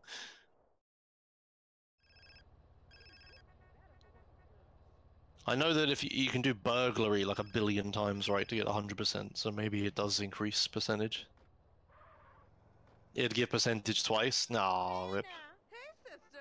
You ever had a Okay, well, maybe not low percent then, maybe it'd have to be like least missions percent or something stupid. Anyway, Glomerius set up a thing here to make the DA spawn as early as possible. Unfortunately, he got stuck at traffic lights, so now we're just waiting anyway. He's also holding a phone call again, so once he steals the valet, the DA's car, he's going to drive it to the garage, and then a little cutscene's going to play. And that cutscene is set to end when you regain control of CJ. But you don't gain control of CJ again. Sorry, no, not when you regain control of CJ, when you get out of the car, sorry. But CJ is scripted to get out of the car once he drives into the garage. But what we can do instead is we can regain control of CJ via the phone call, and then he can just get out of the car because he regains control, and he'll just skip the cutscene. Yeah, what was happening? The DA was having trouble. I wasn't looking. Just pacing around my room. Like, I was just getting trolled hard, but it's okay. Right. Yeah, so he's going to drive to this garage, instantly let go of the phone call, which gives him control of CJ back, and then he's just going to get out of the car. Nice. I don't know why I explained that tiny skip so much, but there we go. It's okay. Massive 5-second time save. Whoa, crazy. And that's the whole reason he got on Mission 0. No, I'm joking. He's gonna use the on Mission 0 phone call later. Oh, actually, he's gonna use it more in this mission. Arguably a bigger skip, even. by narrating other runs this week. I don't know, I wasn't even supposed to be doing this. Just kind of am. Now I'm gonna limit FPS to 3, so there's 2 calls in the queue right now, and one of them is zero call and one of them is truth call. I don't want to answer truth call because I want them in the LV. And if you limit your FPS to 3, truth call won't come, like the other one just for rank, which is 0 right now. Oh, okay, interesting. I thought it was just luck, depending on whether you got the right phone call or not. Well, I guess for me it is. But... Alright, so yeah, he answered the phone call in this cutscene, and yeah, as he said, he answered Zero's call, not Truth's call. And now he's gonna drive the police bike over to this corner, and we're gonna get ready to, like, drive away, but first he needs to hold a phone call again. There you go, so the phone's ringing, he's holding it. Now he's gonna get into the car and drive away as soon as the scene changes. And that's gonna despawn the DA for some reason. But this is faster because now he's driving back to the garage, like, instead of waiting for this cutscene to end. Did you play a replay? You could play a replay in that cutscene? Yeah, you can actually. In any the hell? cutscene, yeah, actually, in any cutscene that you have the CJ's control, even in the double man. Oh, Yeah, I see some great time actually. You didn't know that? yeah, I didn't know that. What the hell? Okay. I didn't know it was based on CJ control. Right, well anyway, yeah, he drove back to... I'm learning so much this run. He drove back to the garage, and yeah, he got a pretty decent distance.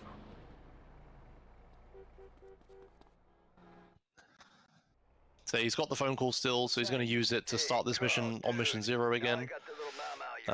It's Truth's phone call, but if you shoot a gun during a phone call, it skips the phone call. Well, sorry, it makes it so it doesn't count as calling it. Because he answered it in a glitched way where he's like has control of CJ. Like CJ's not holding the phone or anything, he's just normal and running and using weapons and stuff. So he cancelled the phone call by shooting, which makes it so, yeah, he still has that phone call. And I had some trouble shooting one of the buildings then. Right, so here's a really fun trick. This is another ancient trick. He's gonna drive the dump truck, what's the cement truck there, and then he's gonna put 3 satchels on this porta potty. And then he's gonna play golf. Nice, hole in one. Yeah, there you go. So yeah, you put 3 satchels in the middle-ish of the porta potty and blow it up, and it flies into the hole. Saves you having to drive around and knock it in. Oh, and also he raised the frame rate really high there so that the cement mixer was like ultra fast. And he filled in the hole super quick. Okay, and he started the mission on Mission 0 again. And now he's going to do photo opportunity.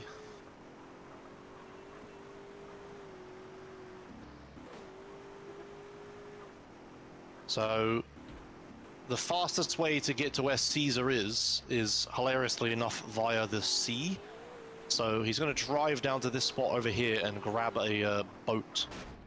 I think this is a pretty fast boat. I don't think it's the fastest, maybe, but it's damn near close. Rip, missed the jump. But yeah, so he's going to drive this boat, also red and black. Drive this boat over to where Caesar is, and hopefully not kill him. Nah, I won't kill him. I suppose you actually have a setup rather than just me winging it every time, right? Imagine having setups for things.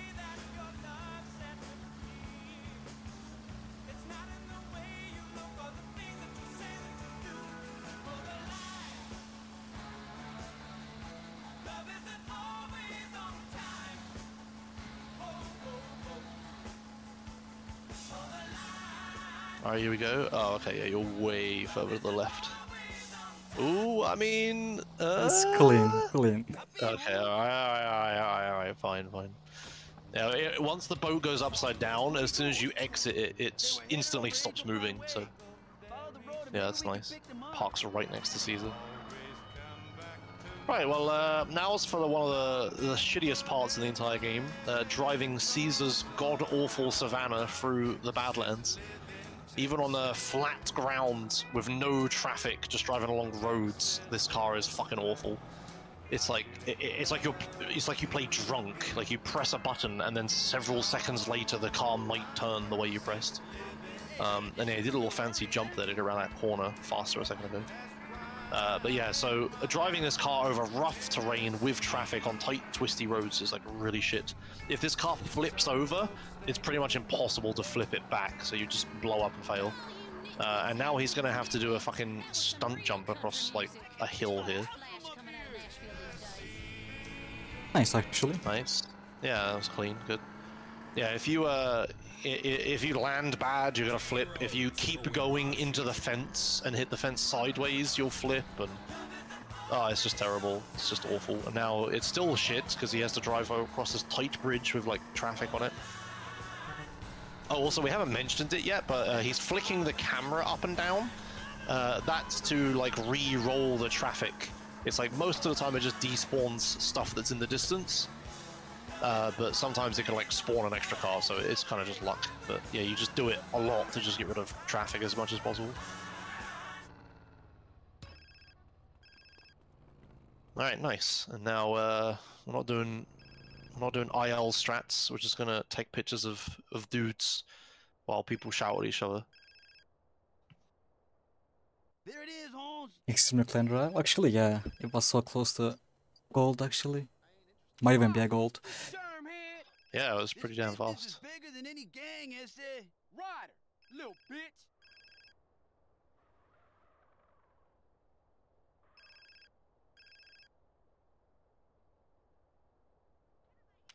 That's T-Bone Mendez. What now? Is that it?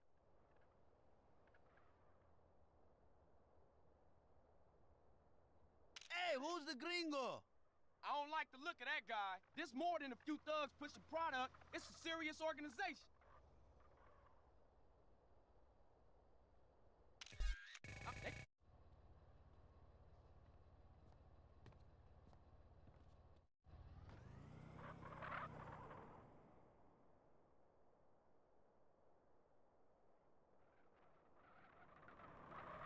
Now I'm going to hold the phone call. It's just going to ring right now. That was some heavy shit. We better split up and get out of here. I'll meet you back at the garage, eh? Coolio. Oh, I was muted. Whoops. Yeah, we hit 25,000 followers on Twitch. Woo! So many followers. Woo! 25 million. Hell yeah. Yeah. Anyway, yeah. Glomerius is holding a phone call. Yeah. Again, he's just carrying on mission 0 for a bunch of missions. He's going to use it for the next one, and the next one is actually just a cutscene. So this is one of the instances where you dupe a cutscene, which is extremely fast because the mission passes instantly, but it still skips a mission. The problem with this one though is that he's going to get stuck in the cutscene. Like the cutscene's still running in the background, and he won't be able to progress. So we're going to have to get creative here.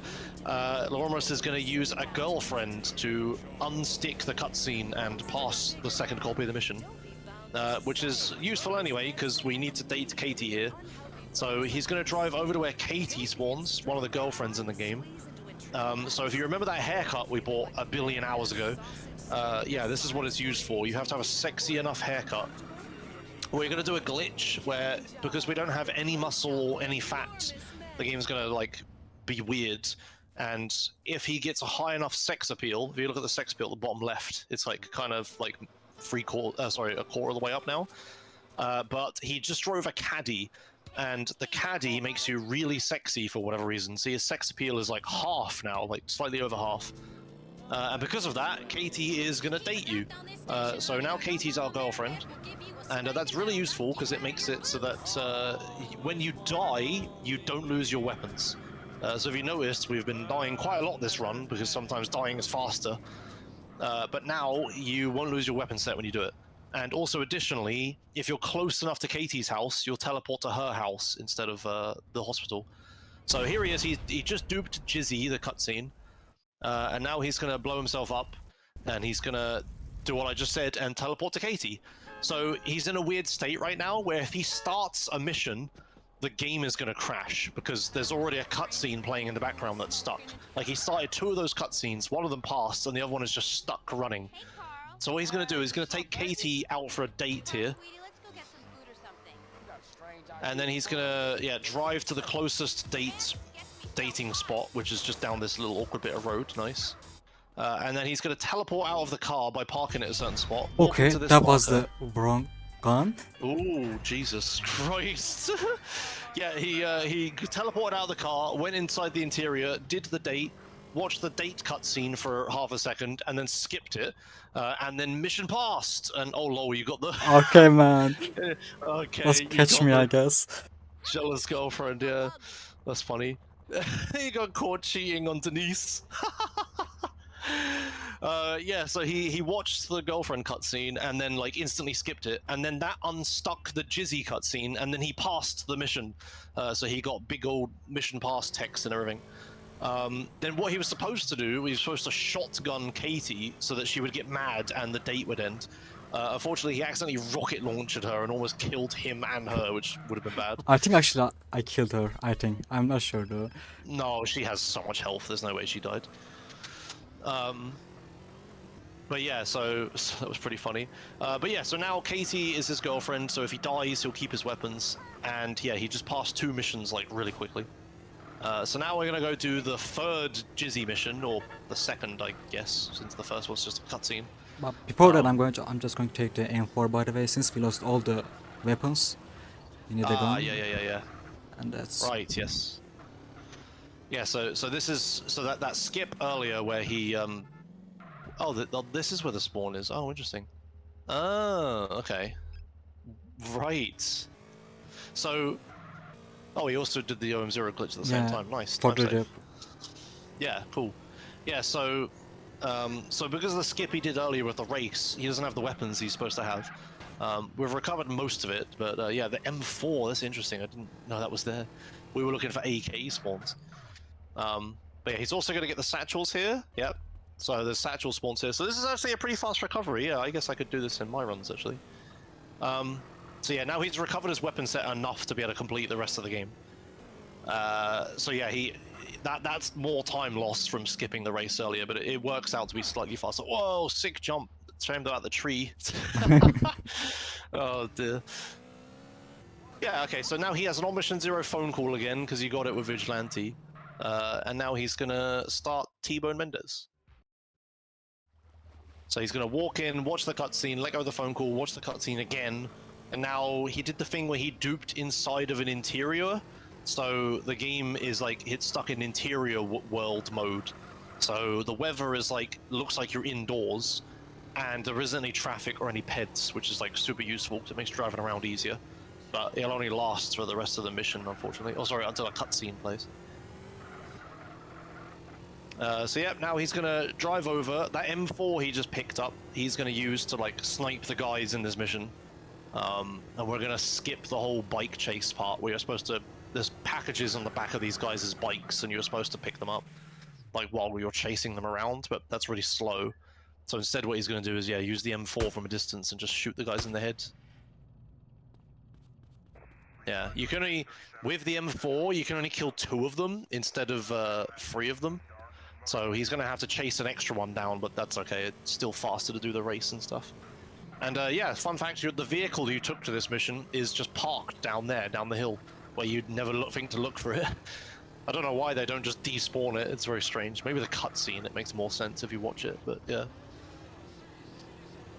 Why? For whatever reason, you can't kill the middle guy without alerting them. People haven't figured it out. People have tried like different positions and stuff, but you just can't do it. So you only kill 2 of them. I don't know, man. I haven't messed around with it much myself. You've killed 3 of them with the AK? Well, maybe you need to post something in #GTASA then, Powdernet. yeah, this man true.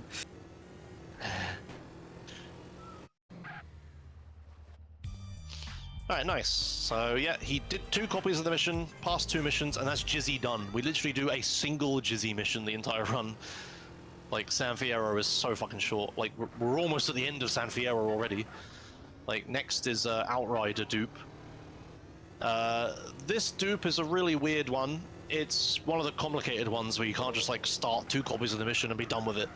He's gonna have to do like a really weird setup to be able to do it, and it makes the mission like really difficult and really likely to just crash. So he's gonna get another on mission 0 phone call with a police bike, and then he's gonna start 1 copy of the mission, and then he's gonna play the mission up to a certain point, and then do a really weird death warp.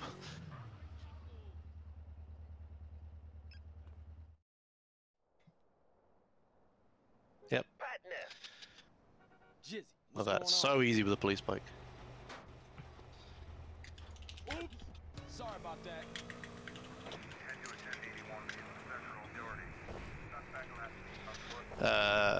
Right. So he's gonna drive over to here. He's By gonna the make way, a phone call. I'm also gonna play the replay right here, so I can get a Yeah. face course after the death bar also. Yep. So he's gonna do a weird thing here where he's like gonna pull some satchels down and blow himself up into the cutscene. So he's like dead as the cutscene starts. Oh, I'm gonna now let's. Oh god, how do I do that? Oh, he can connect. Okay, interesting. Sorry, people are trying to take over tech from me while this is happening. Yeah, so he death warped into the cutscene, but because he was on mission 0, the game doesn't like fail the mission when you die, which is really useful. So the mission is still running, but what he's done is he's like escaped the cutscene, which is really fast. Sorry, really fast, which is letting him do the rest of this setup. So unfortunately, he flipped the ZR there, which is kind of shit. Ah, dang. You only went in fifth. Oh, okay, a PCJ, good, yeah, good. Yeah, so he escaped the cutscene at a certain point where like that cutscene is just like stuck running, or is it actually finished? I'm not sure. In any case, you can't just like start this mission twice. It's not that simple. You have to do this weird shit where you like get to that cutscene, die in it, and then you can start a second copy of the mission, and then they're gonna like overlap each other. Jizzy, what's going So on? we're doing this mission again.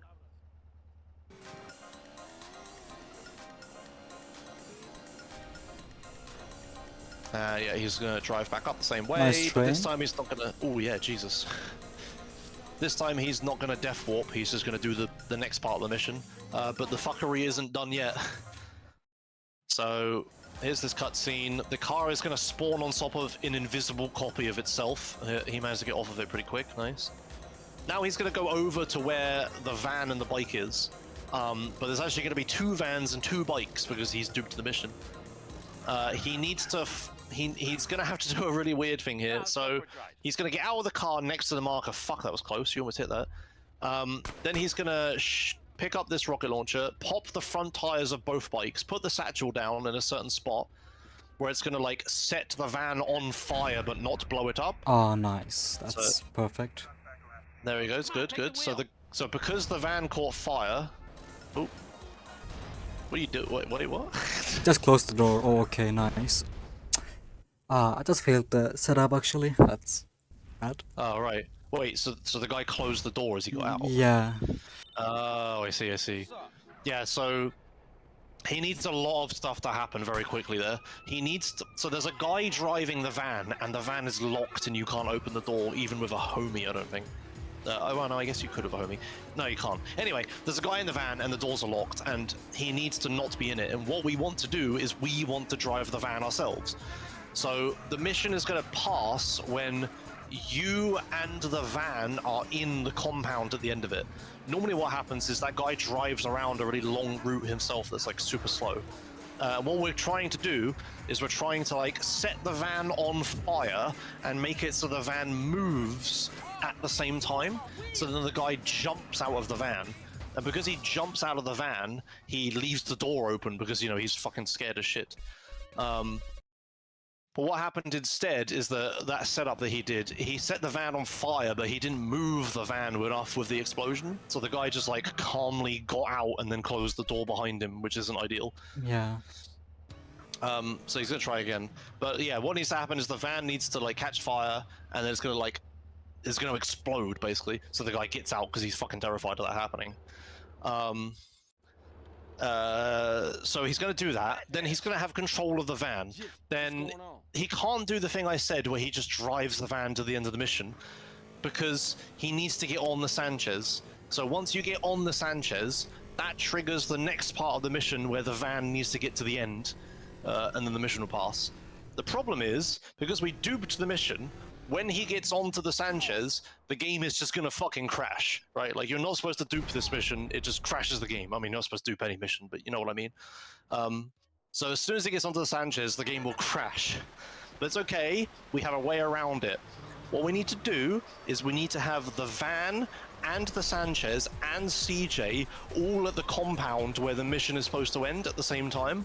The mission won't end because we haven't got on the Sanchez yet, but what he'll then do is then he'll get on the Sanchez and play a replay, like within a free frame window of getting onto the bike.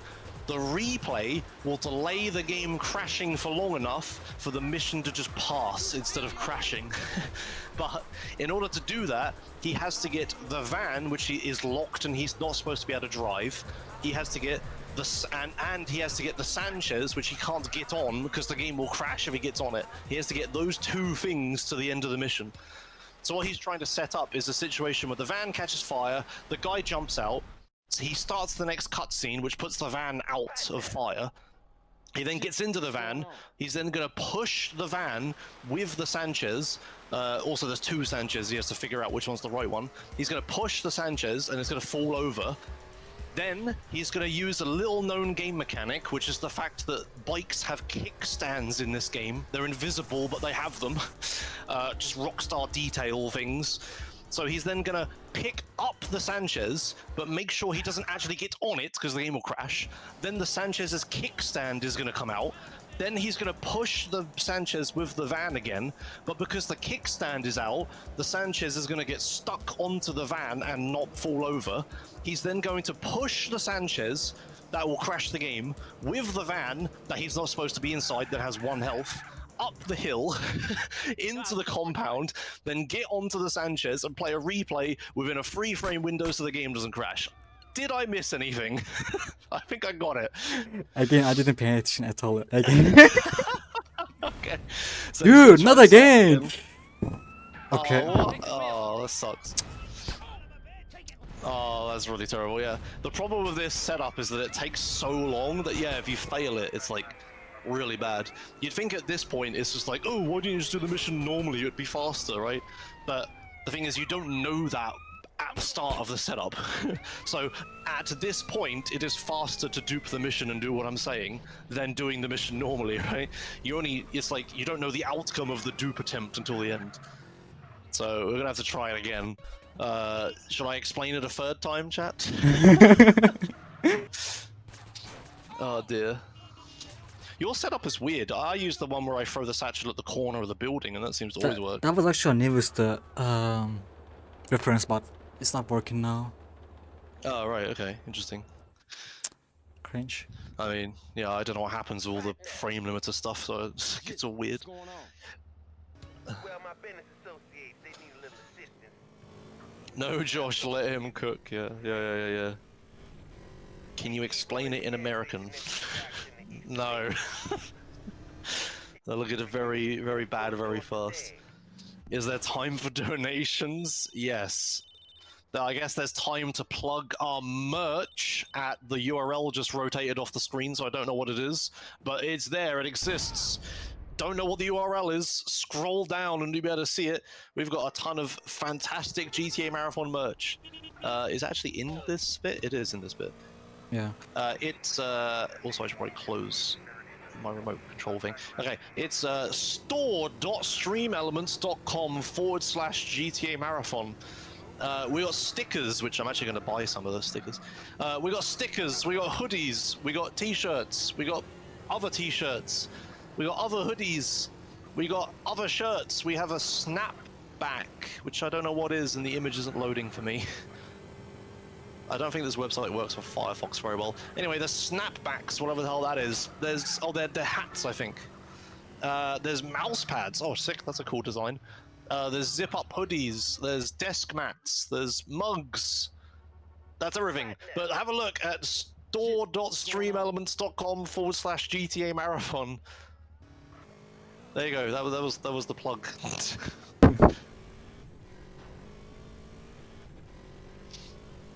How are we doing? What part of the setup are we at? Is this the first attempt or the first part or the second part? Second part. Okay, good. All right. I'll shut up for a minute. Let you concentrate. That's really considered about it's actually it's dumb actually. But whatever, I'm gonna get this time. Yeah. What he needs to have happen is the van needs to move enough. Like if he puts the satchel too close, the van is just gonna blow up and the mission is gonna fail. If he puts it too far, it won't catch fire or it won't move enough. So he has to put it in the exact right spot for like the van to move and catch fire, but not explode. Oh, also he's popping the front tires of the bikes, so they're easier to push. I forgot that part. Finally. Hey, there we go. All right, so yeah, it caught fire and the guy jumped out. So the door is like open a little bit. Oh, nice pushing it. Yeah, good. So he nudged the vans and the door opened more. Now he's gonna have to push this blue Sanchez. So he's gonna push it a little bit, but you can see it's just flailing around. Now he's gonna pick up the Sanchez, but not get on it because the game will crash. So he picked up the Sanchez, which like put the kickstand out. So now you can see the Sanchez doesn't fall over because it has a kickstand, dude. And because of the kickstand, it like gets stuck to the front of the van. So he's going to push the van up the hill, and he can sort of turn a little bit, and it won't fly off because of the kickstand. Spheres, yo! And then he's going to, drive it into this compound. Oh, he got stuck outside, rip. Is that close enough, actually? Nah, this is okay. Okay, he's just going to nudge it. Yep, then he has to get on and play a replay within a free-frame window. Sick, he did it. And now he passed the mission twice, and that's Outrider dupe. Hooray!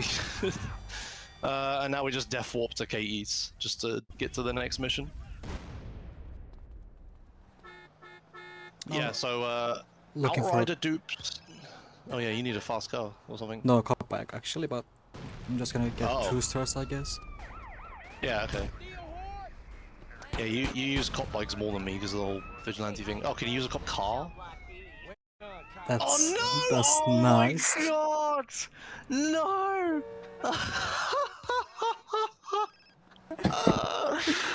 Oh no, that's really bad because now he doesn't have any weapons at all.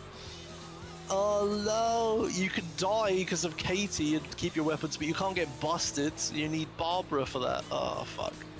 Okay, well, did you save before doing Outrider dupe? I'm not gonna do the Outrider dupe again. Okay, fair enough. Okay, so what do we need? We need satchels. That's the main thing, I guess. Do we use the M4 for anything else at this point? Oh no. I mean, I guess you need like something to skip phone calls with.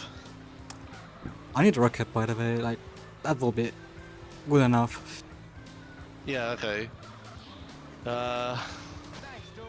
Yeah. I don't know. Marathon luck. Yeah. Just instantly busted. Were you honking? I couldn't hear it. No, I didn't honk. Oh, okay. All right. Well. Oh damn, that was unfortunate. This is a proper Joshua's run now. Yeah. Fucking classic SA train wreck. Yeah. This is the problem with San Andreas any percent is that like there's so many things that can go wrong with like various degrees of catastrophic. Yeah, getting busted is like pretty bad because yeah, then you lose all your weapons and we like need weapon set for the game and doing certain glitches and stuff. You're just gonna take his handgun, I guess. Yeah. Yeah, I mean, I guess that works. All right, sick. Yeah, so getting busted is really bad because you lose the weapons, and that's like it's like okay, just get more weapons, but like it's not that simple with some weapons that are really difficult to get, like rocket launcher and stuff, and satchels. Then there's like the Outrider dupe failing. Like if you fail that, it has like a really long setup time, and he has to do it all again. It takes forever. We haven't had the worst case scenario, which is the game instantly crashing though. That couldn't happen if he does something wrong. Sometimes even if he does things right. This is the cop back right here. Ah, nice. So yeah, he needed a cop bike for like a bit of the run later, but he's gonna. Oh Jesus Christ! You almost. Not again. Not fucking again. Oh my god. Yeah, so he's got the cop bike, and now starting the mission removed his wanted level. He's going to drive up here and park the bike in the corner so that it gets stored. And yeah, he's going to use the cop bike in a minute to get on mission 0 and also 0 star and all sorts of other shenanigans. Right, so he's gonna. Oh, you don't use the rocket. Oh, you don't have a rocket, right? He's gonna snipe people to kill them, and then the final guy's gonna spawn. He's just gonna, I imagine, just run him over. You don't have anything else. Just go to ammunition. You can't buy a rocket launcher and ammunition, and you buy satchels one at a time. It's so bad. Also, we need money, I think. Anyway, here's T-Bone, and T-Bone's dead. You just run him over, and then his Ryder, and now Ryder's dead. Just a bunch of story characters, just bam, bam, one after the other. All right, and now. Can I get the time helicopter for- with the sniper actually? Can I? Oh, I mean, oh yes, you can. You can. Is it like police helicopters where if you shoot them at the rotor, it Yeah, instantly blows up? Maybe I'm thinking about that actually. I'm not sure.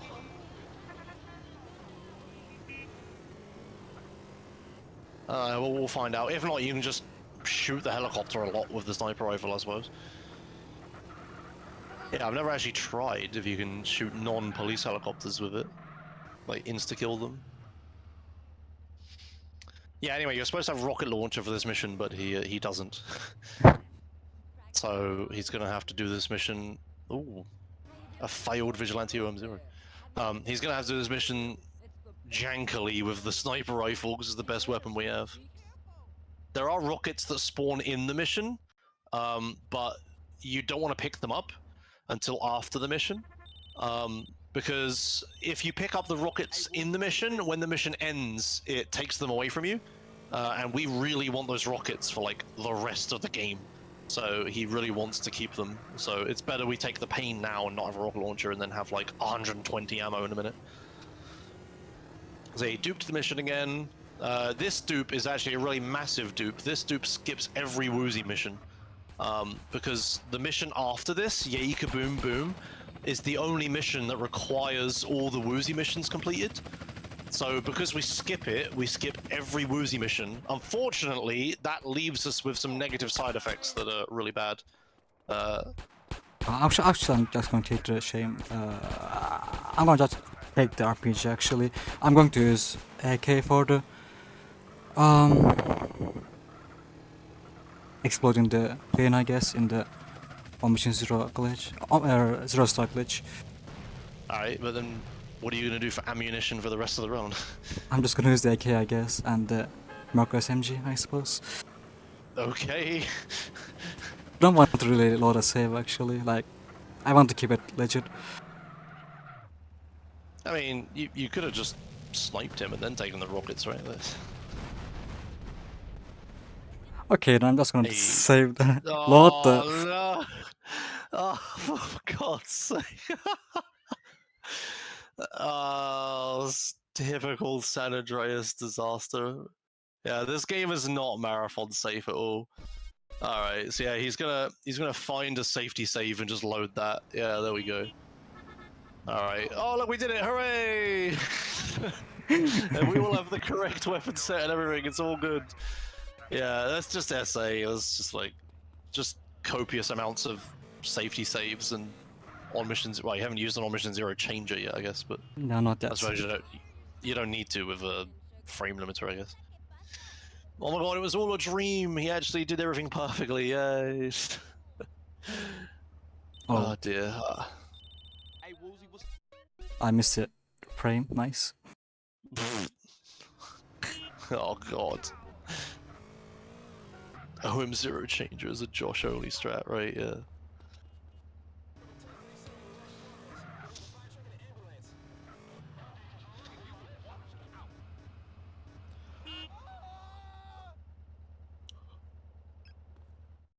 There you go, nice. Hey, cool. So now he started the mission duped. Oh, sorry, started on mission 0 and then duped it. How much time takes it to complete the SF, by the way, again? Yeah, like, what was it, 27 minutes or something? It's 42 minutes so far. Oh, jeez. All right. Well, anyway, I guess while you're doing this mission properly, I can yeah explain. So duping this mission skips the final mission of San Fierro, and yeah, that mission is the only one that requires you to have completed all the woozy missions. So because he's skipping that, he doesn't have to do the woozy missions at all. The problem is, Yay Kaboom Boom, the mission we skip, is also the mission that unlocks the island of Los Venturas. Like, it removes the roadblocks on the road. It makes it so when you go there, you don't get 4 stars and all that stuff. But because we skipped it, that never happens. We unlock the missions on Los Venturas. Like, he's going to come over here and answer phone calls to get the mission, the monster mission. But we don't unlock the island itself. So now, from now on, whenever we go to Los Venturas, we're going to have 4 stars, and all of the bridges are shut, so it's really difficult to get over there. But we need to get over there to keep going. Problem is, obviously, 4 stars are pretty fucking slow.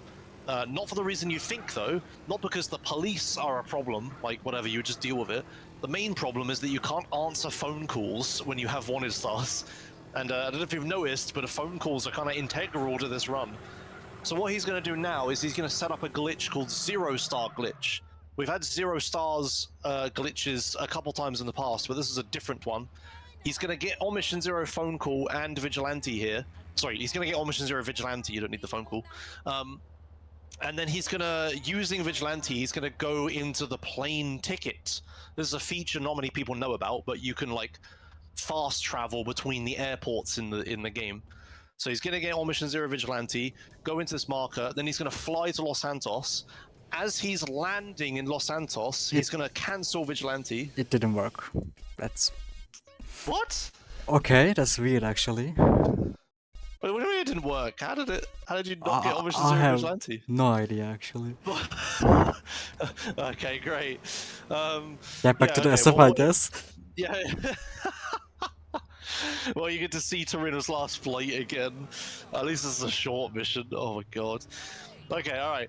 So what he's going to do, he's going to go to the airport. He's going to then, yeah, use on Mission 0 Vigilante to regain control of CJ as he's landing in Los Santos. So while the cutscene of in the plane is happening, like the cutscene of flying between the 2 cities is happening, every, like, 3 frames or something, the game erases his wanted level. Like, it's checking constantly if he has a wanted level and then removing it while he's in that cutscene. This is a very favorable state and would be really useful. So what we're going to do is, yeah, he's going to cancel Vigilante, jump out of the plane, and then that cutscene for the plane landing, it only ends when the plane reaches the end of the runway. So what he's going to do, he's going to land on the ground, and then he's just going to blow the fucking plane up. Because of that, the plane can't progress down the runway because, you know, he fucking blew it up. So then that's going to make it so the cutscene is just constantly playing in the background forever. Thankfully, this isn't a cutscene that, like, crashes the game if we start on a mission or anything, and he's going to keep it through all of Los Venturas, just so he can't get any wanted levels for, like, the rest of Los Venturas. So what's going to happen is while he's in Los Venturas, his wanted level, every, like, he's going to have like 4 stars for like 1 frame, and then it's going to disappear again, and that's going to keep happening like all of Los Venturas, which is good enough. So here we go again, he's going to try it again.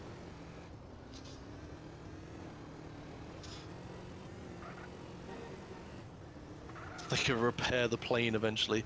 Yeah, there is a bad thing that can happen.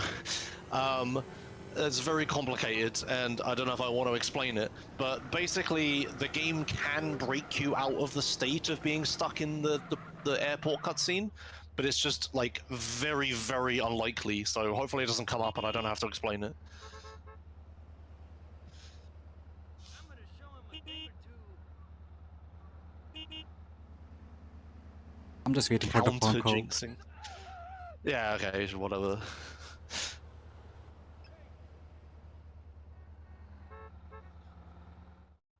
There you go, right, on Mission 0 Vigilante, goes into the thing, Vigilante's still running, okay, good. Then he's gonna release Vigilante, regain control, blow up the plane.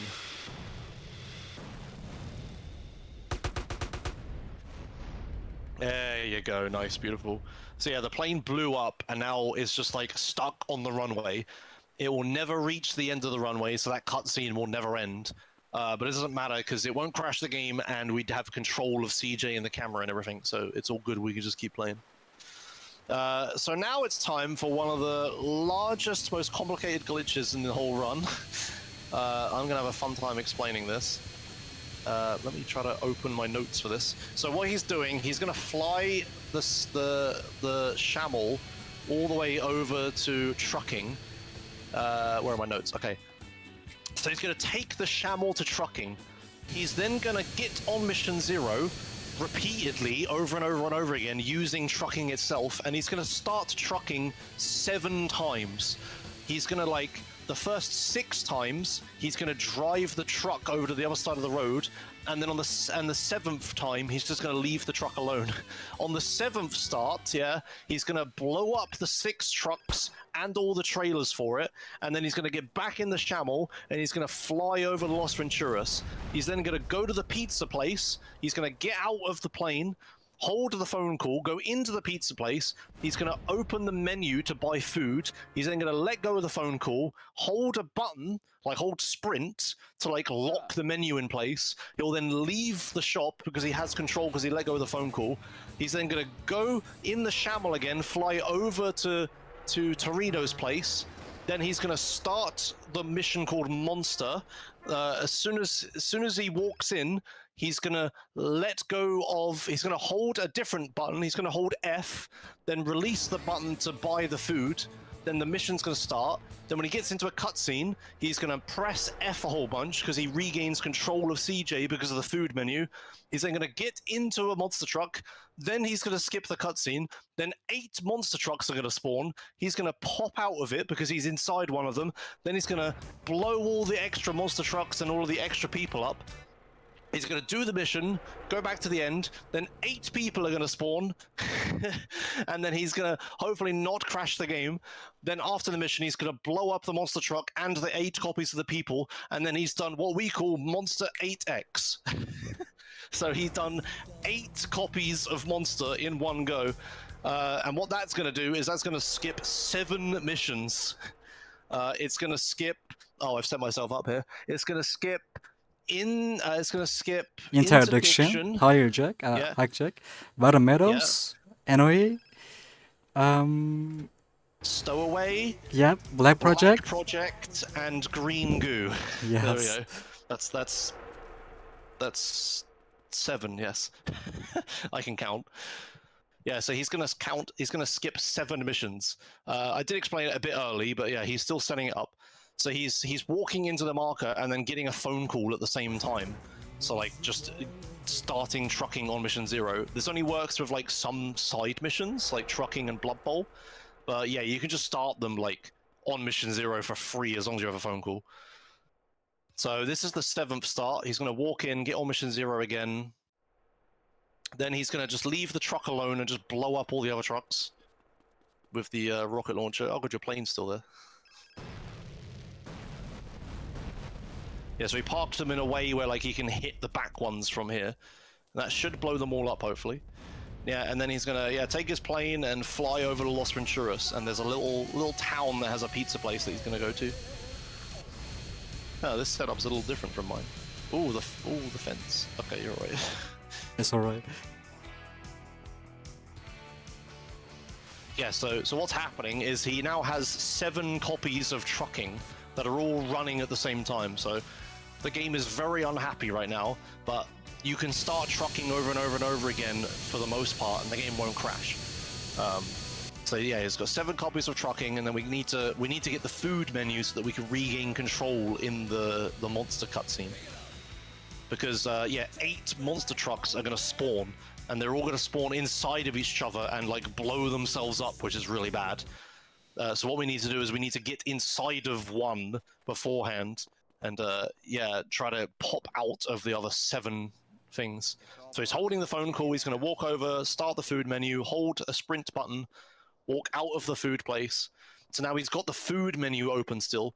His controls are a little fucky now. Like he can't stop sprinting, and he also can't stop accelerating. So this flight is like kind of sketchy. He's like full throttle all the way, like literally no full throttle, no brakes, while he's holding this key. And he has to fly over to Torino's place, which is that little house in front of him. And then yeah, he's gonna position himself in front of the marker and like hold a bunch of buttons and walk into the marker at the same time. Here's the deal. Nice. Then in this cutscene, he's gonna regain control. He's gonna get inside a monster truck. Then he's gonna skip. The cutscene's gonna pass. He'll pop out of the other 7 monster trucks. And then yeah, he's gonna stop and blow up the 7 monster trucks and the 8 dudes. And also that car. This is just to reduce the number of cars and stuff in memory. So from this point on, there's a chance the game can crash. And there's nothing you can do about it. The game gets into this really weird state where it's like very unhappy because, you know, there's 8 copies of a mission happening on top of 7 copies of another mission and all this stuff. As you can see, the timer for trucking is like still running. And that's going to be running for a while. Actually, it's stuck on 16:45. Does that normally happen? Depends on the in-game anyway. time, actually. Yeah. Oh, okay, interesting. Well, anyway, yeah, the trucking UI is like stuck on the screen, and like, yeah, Monster is being weird. It's just the menus. Yeah, whatever. Anyway, whatever's happening is there's 8 copies of everything, and the game is very unhappy and can just crash at any time, and there's nothing you do about it. I'm gonna be very surprised if I don't get a crash, by the way, after all that alt-tabbing, loading saves. Yes, that's a good point, yeah. Normally it's a placebo to restart the game before you do this, to just clear the memory as much as possible. But I don't know how much of a difference it makes, but yeah, the game is like just, yeah, it's very likely to crash. If it does crash, he has safety saves where he can just load. So the save will have like Los Venturas unlocked as normal, and we can just continue the game properly. But yeah, so as we said earlier, what this is going to do is it's going to skip 7 missions, which is fucking huge. And also, this is the reason we had to buy the airstrip earlier, because we skipped the mission that unlocks the airstrip. So the airstrip never unlocks, and because of that we can never do flight school, and because of that we can never do the rest of the Los Venturas missions.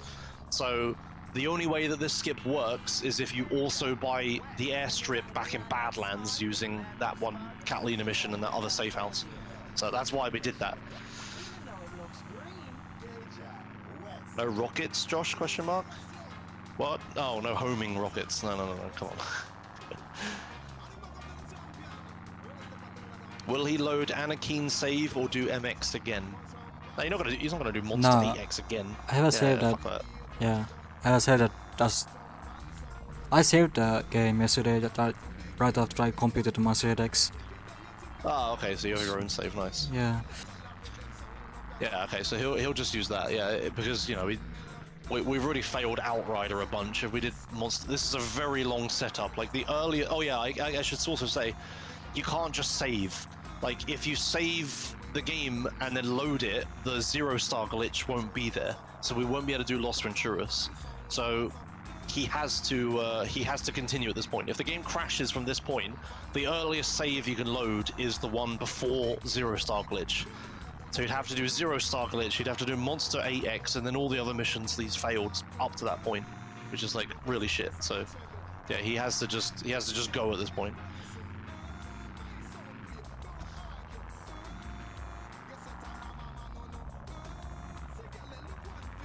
Yeah, you also can't die. That's right. Yeah, you can't load a save, and you can't die or get busted, because all of those things will cancel the 0-star glitch.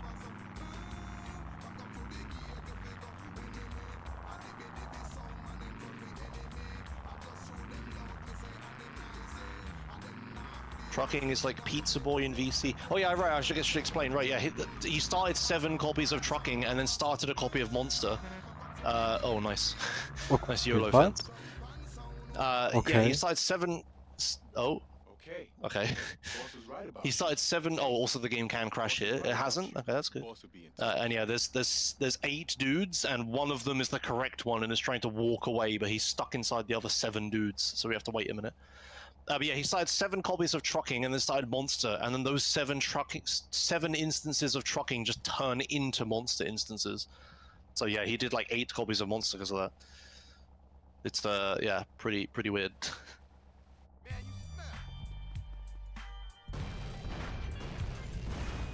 Alright, nice. So yeah, now he needs to blow everyone up again. Just so the game crashes. Whoa, what's that white box? What the fuck? That was the chainsaws. What the hell?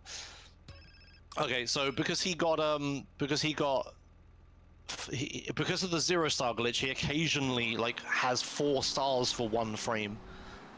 So what's happened here is that a police car spawned. Why is that on that screen? A police car spawned, like, because of the 4 stars, and then instantly disappeared again. And yes, sick white box. I've never seen that before. So yeah, now he's gonna use this police rancher to just drive to flight school. So yeah, we still have to do flight school. You can't skip flight school for whatever reason. But that is like the only like desert thing we're gonna do after that. Then we just go straight to Los Venturas and we stay there. It's so weird actually, that white box. Never seen that before. Yeah. I don't know if that's a good sign. It's not. Oh, also, I hope you like this monster leaderboard chat, because that isn't disappearing for the rest of the game. We're gonna have, well, so until Return to Los Santos. For the rest of Los Venturas, we're gonna have that black box on the screen. Okay. Never mind. I guess we're not gonna have the white box or the black box because the game crashed. Rip.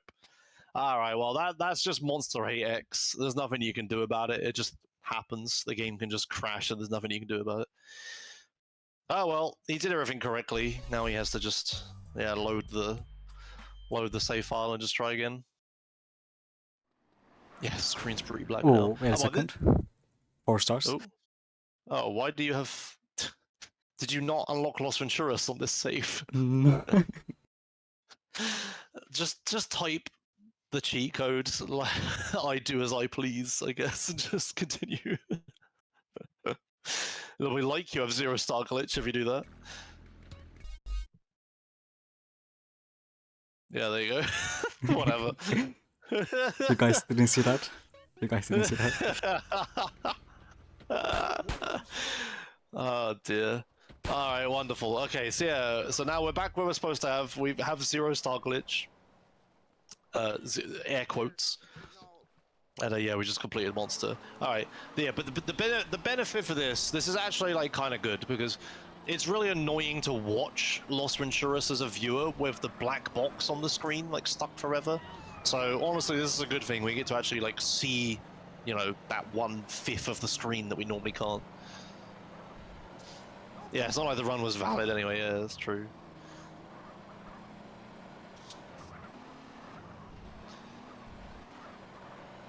I was looking away for a sec. Did I miss anything?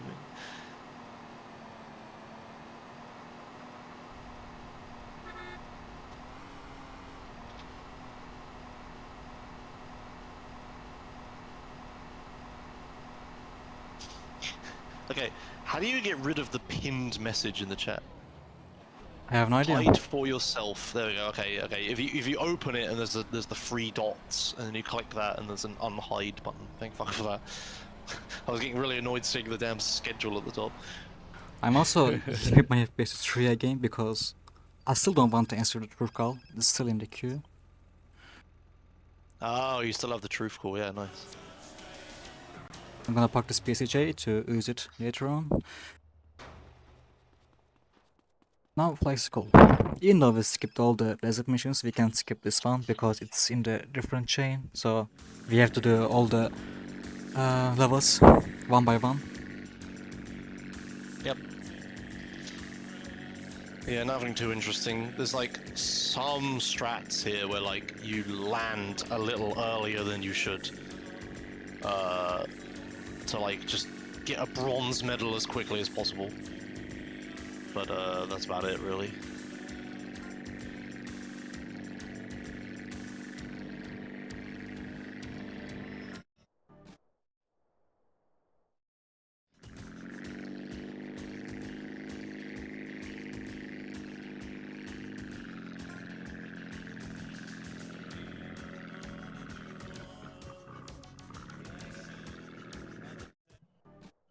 Yeah, there you go. Just lands super duper early. As long as you're on the runway and facing the correct direction.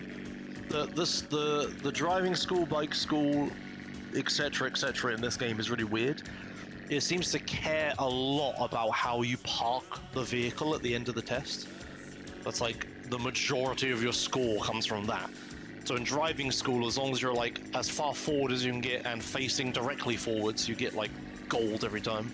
And yeah, here you can land anywhere on the runway as long as you're pointing straight down the runway. You'll get a bronze. It's really dumb.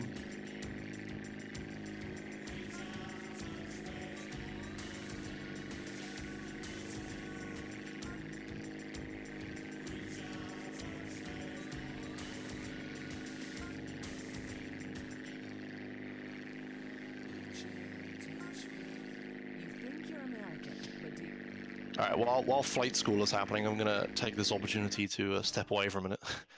So I'll be back in a bit. Hopefully I'll get back in time for Los Venturas Dupes.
You're on the station with me, Timmy Tommy Nightmare Schmitty. I'm the man playing the heaviest displays of self-destruction in 3 minutes flat.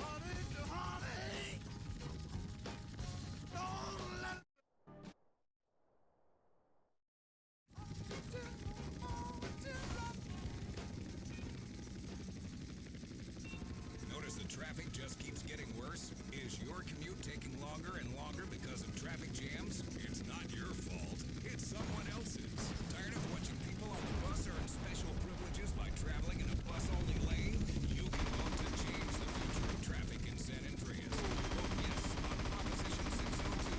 By opening up the bus lanes and paving over train routes, you'll fly across town. People don't have a right to cheap transport. The Constitution is very clear on this. Remember, it's only a small step from mass transit to communism. Proposition 602. Vote yes. It's all about you.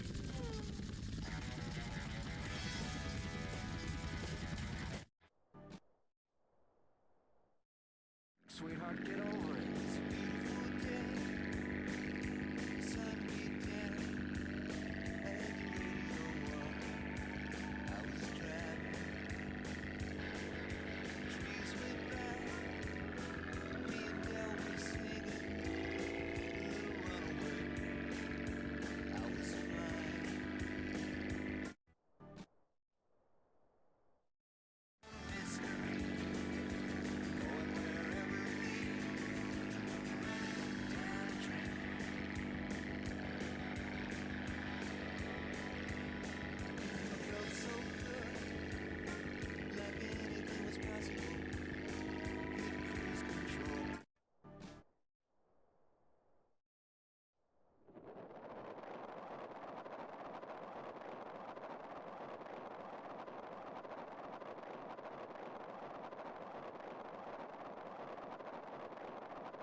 Oh, nice, I'm back in time. Hello.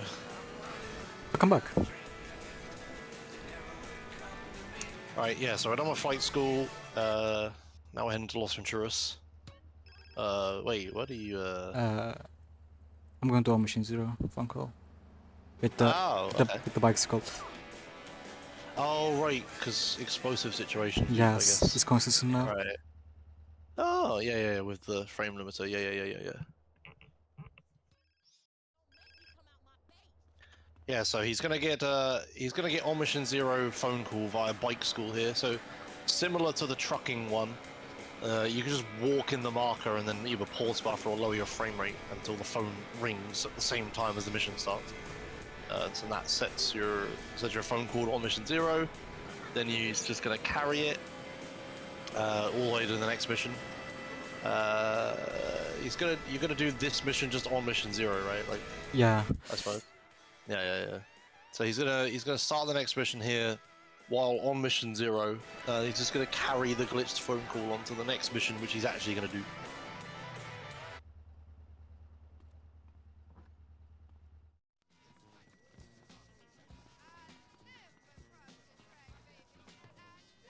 Oh, and here's those sprintable services we were talking about earlier. You take a specific route through 4 Dragons Casino, so you can sprint as much as possible. Nah, but I think I'm gonna find out. Hey, wait, what you doing? Hey, you think you're smart, but you're not. Alright, so here he's doing a thing where he's turning left. This man very much dislikes left-hand turns. I'm pretty sure it's not intended, but for whatever reason, whenever you handbrake turn to the left, the scarometer increases.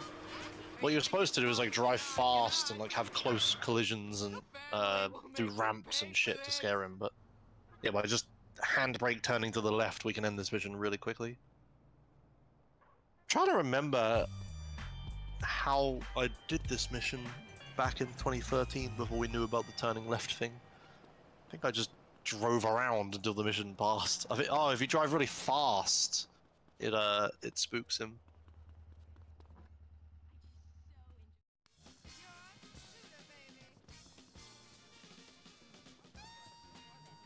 Alright, so he's got the On Mission Zero phone call still. Now he's gonna start this mission and dupe it. So I think you just dupe in the cutscene. So he's gonna walk in, cutscene's gonna play, he's gonna let go of the phone call, cutscene's gonna play a second time.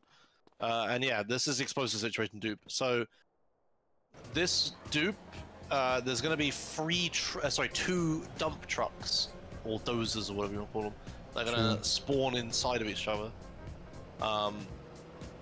Before frame limiters were a thing, it was just like a 50-50 coin flip, whether the dump trucks like popped out of each other and landed in a way that let you use them, or if they just blew each other up and then you fail the mission. But with frame limiter, you can make this consistent. I don't know what frame rate it is you need to do. But... 3 FPS, like, let me explain really quickly. So, in the 3 FPS, when that one county text disappears, just get back to the high FPS, and it's going to flip. Right now. Easy.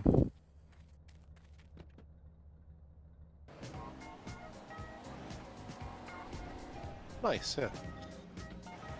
So yeah, annoyingly in this mission, the only way to progress it that the game thinks exists is this dump truck. So if it gets destroyed, you just fail the mission, even if you've like already picked up all the dynamite. Like you just need this dump truck to not get destroyed. Stay away from that stuff.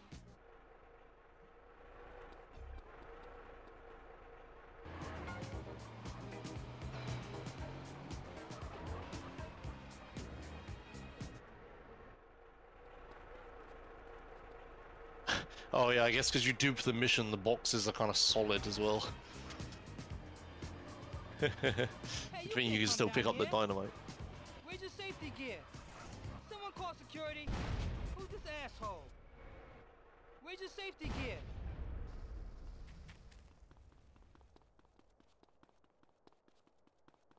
Oh yeah, and there's some ball people as well.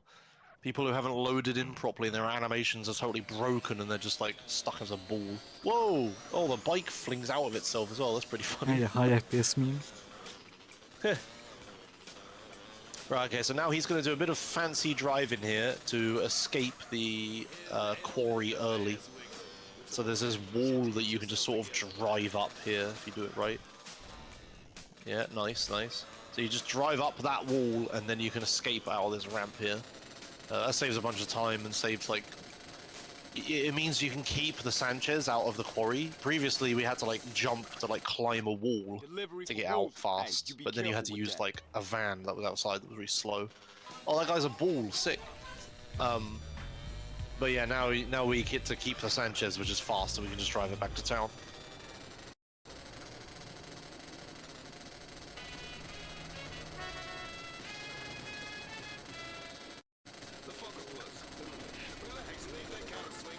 How long gonna limit the FPS to 3 again before answering the phone call? But for some reason, this might not work at all. So nice. I didn't answer the truth call. Alright, good. So what was the truth call for?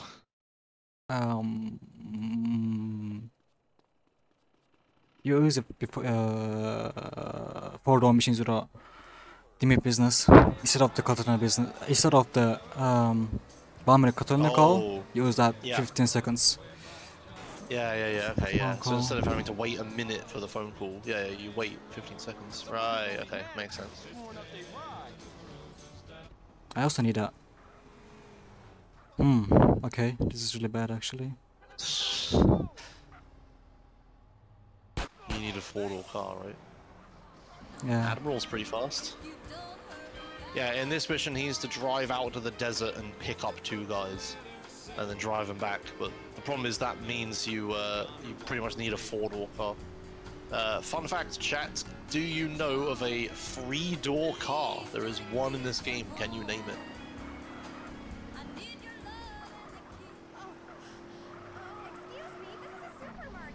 That vehicle would work for this mission, but you don't use it. That's right, it's the camper van. The Maverick? Does the Maverick have 3 doors? I thought it had 4. Or does like one of them not work or something? It's definitely 4. Okay. Yeah, the camper van has like 2 doors on either side and then 1 on the rear. So it has like it has 3 seats. Because the way it works in GTA games is that like the seats are determined by the number of doors. Like nobody can sit in the middle on the back of a car because there's no door to get to it. I think that's still like that in GTA 5 actually, now that I think about it.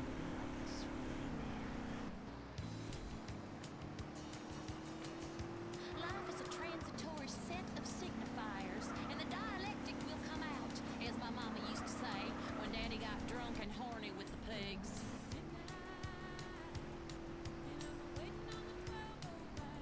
Anyway, we're supposed to have wait, do you not have the Sultan replay? Yeah, I do. Oh, okay. Well, anyway, we're supposed to get a Sultan here, which is the fastest 4-door car and also like a really good off-road car. But it's fine. He found this next best thing, which is an Admiral, I think. This is a pretty decent car. So yeah, here's the 2 dudes. You just have to drive them back to town. Yeah, I guess the mothership. The mothership is just a different paint job on the camper. Oh, this is a different jump. Oh, interesting. Yep. Okay. I should be taking notes. All the other things. There's the Playing jump. replay in conscience too. Snake farm not too far. Snake farm not too. We can go check it out. We can go check it out.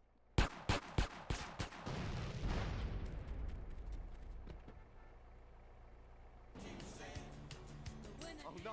Run like fuck! Everybody in the car! Alright, cool. Yeah, I wrote some stuff down. No, writing this down. This is like great. I'm like, sometimes I sit down and just watch the any percent runs, but like when you're watching something that long, you just kind of sometimes don't pay attention. But because I'm commentating this, I'm actually paying full attention to everything that's happening.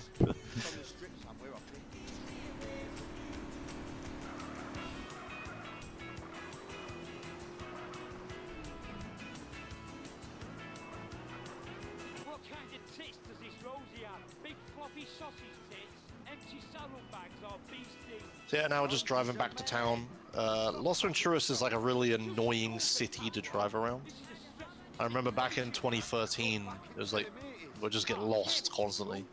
But nowadays we know what, like, well, nowadays we have routes that we take between places. I don't know if they're, you know, they might not be the fastest, who knows, but yeah, this route around like the north of the airport, you end up doing a bunch. Yeah, that airport is just really inconvenient. Just smack bang in the middle of the fucking city. But I believe that's like true to real life Los Venturas as well.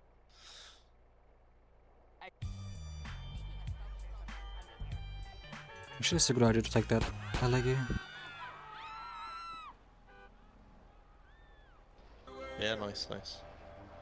Yeah, you got time here to wait for the next phone call anyway.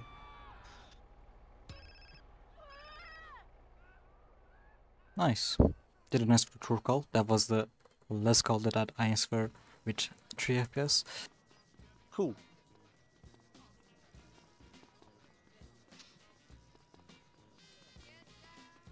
So yeah, that truth call from like way earlier in the run that you were supposed to get the mission that takes you to San Fierro, he still hasn't answered that call and he's going to use it in a bit.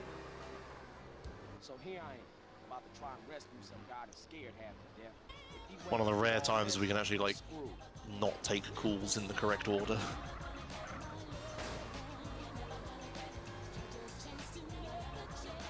Anyway, this mission, in this mission, there's going to be 3 ambulances.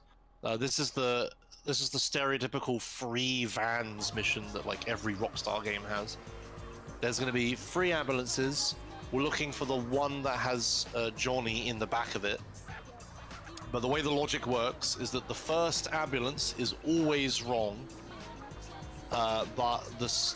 So you have to check the first ambulance, but it will always be wrong every time. So knowing that, what we're going to do is we're just going to spook this ambulance as quick as possible and then drive to the next to them. Yeah, nice. Just shoot it with the AK from a distance to spook it. Then the next ambulance we check will have a 50% chance of being right. So the 2 ambulances that are on the map is like, yeah, one of them is right, one of them is wrong. The way you can tell is that the correct ambulance doesn't drive around. So that ambulance was driving, so we know it's not that one, so we go straight to the other one. So he got unlucky and got the slower one here, but that's alright. But yeah, once you shoot that first ambulance, the game chooses one of the other ambulances and puts Johnny and the Mafia goons in the ambulance. But for whatever reason, they forgot to make it so that Mafia goons actually drive the ambulance. So they just like sit still in a parked ambulance. So you come up to them and then you just shoot them both in the face with the AK-47 and then steal the ambulance for yourself and yeah, drive Johnny back to the meat factory.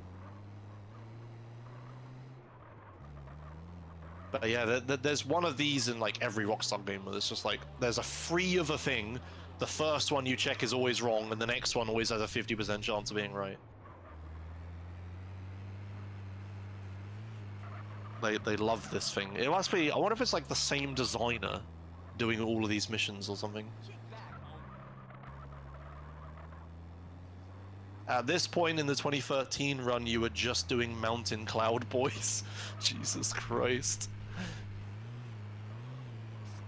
Except 4 containers in Chinatown Wars? Really? Oh, okay. I mean, who plays that, right? Like, yeah. Toxic. Who plays that for more than like 10 minutes or whatever the 80% run is?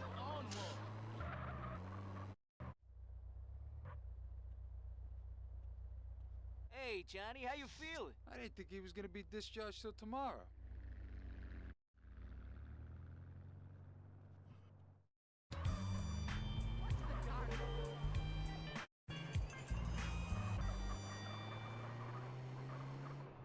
Chinatown Wars memes better get in the next year's marathon. Yeah. Alright, so here, because Glomerius has the 15-second... Oh, I didn't ever explain to that. Yeah, phone calls have a time that they take between rings. In Los Santos, high-priority phone calls, which is the majority of them, take 20 seconds to ring. But then for the rest of the game, it takes 15 seconds before they ring. There's also low-priority calls, which take a minute between rings, which is really slow, obviously. So he kept the truth call from earlier so that he can use that as a high priority 15-second phone call to get on mission 0 here, which is way faster than using like the minute call. You'd have to be like waiting ages for it to ring here. Alright, so he's going to use ambulance this time to get on mission 0 phone call. Just frame limiter things, I guess. Now I can get rid of this truth call. I don't need that anymore. Yep. Yeah, just answer it. So now we get the truth marker is finally added to the map. Like 2 hours after we did the mission. Oh, sorry, 2 hours? Yeah, that'd be fast. An hour after we did the mission. Yes, God, yes. I want to do something safe and legal and boring with people that like me and have a wife. And yeah, he's also he's doing this mission on mission 0. So again, the minimap has all the markers on it and stuff. He's doing that because he wants the phone call. He wants to, he wants to keep the phone call for like coming up missions and stuff. And using the ambulance here was convenient. But we are now going to run into an interesting problem. At this point in the run, Glomerius has so many markers on the map. Actually, maybe you don't because of the save file, but in an actual run, you'd have so many markers on the map at this point that you run out of slots for markers. Like, the game can't load any more markers than this. So in this mission, it would there would be too many markers and you wouldn't be able to see all of the enemies on the map. It looks correct. I guess the save file doesn't have as many markers on it. Yeah. But that becomes a problem at some point where sometimes you need markers to be able to see things. Especially in Return to Los Santos when you're doing gang territories. You can't tell that the gang members have spawned or where they are or anything.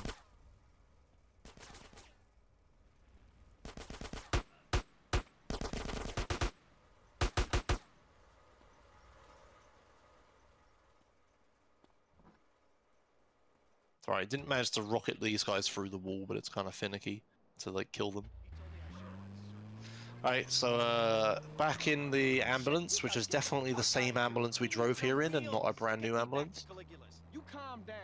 And yeah, because he got hit quick enough, he managed to... Oh, well, is it because you teleported out of the car, maybe? In any case, he's holding the phone call again that's ringing now. This is the minute-long phone call, like the minute between rings. It doesn't matter, we only need to hold it and he'll use it for the next mission. Trying to think what the next mission is. Is it fish in a barrel next? Yep. Yeah, okay. So the next mission is another cutscene mission where we just watch a cutscene and the mission will pass. He's gonna use this phone call to dupe it, so he's gonna watch 2 cutscenes and pass 2 missions, which, you know, is fast as fuck. So here we are again. He's gonna look for a fast car here because he has to drive over to Ruzi's. Buffalo's pretty good. Bike's even better. Oh, because he's holding the phone call, he's stuck shooting here. Yeah, hopefully you can hear me now. Yeah, because he's holding the phone call, he's stuck firing with secondary fire or whatever it is. So that's like a side effect of holding phone calls on bikes. Alright, so yeah, he's gonna walk in with the phone call. So, big pause buffer is about to happen. Actually, do you pause buffer? No, you don't. Oh, okay, alright, okay. Anyway, so he's gonna watch one cutscene and then dupe it and watch the second one instantly. So pay attention. One starts and then starts the second time. He fades in twice. And now he's passed 2 missions, which is, yeah, really fast.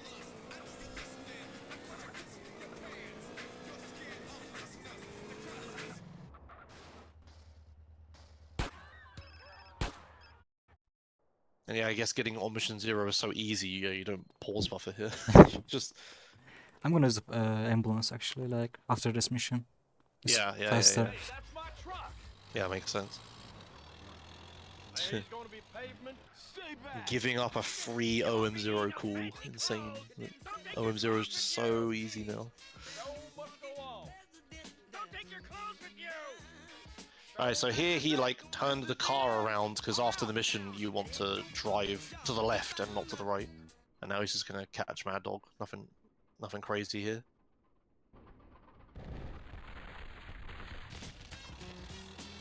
yeah, many people probably never passed this mission in their casual playthroughs.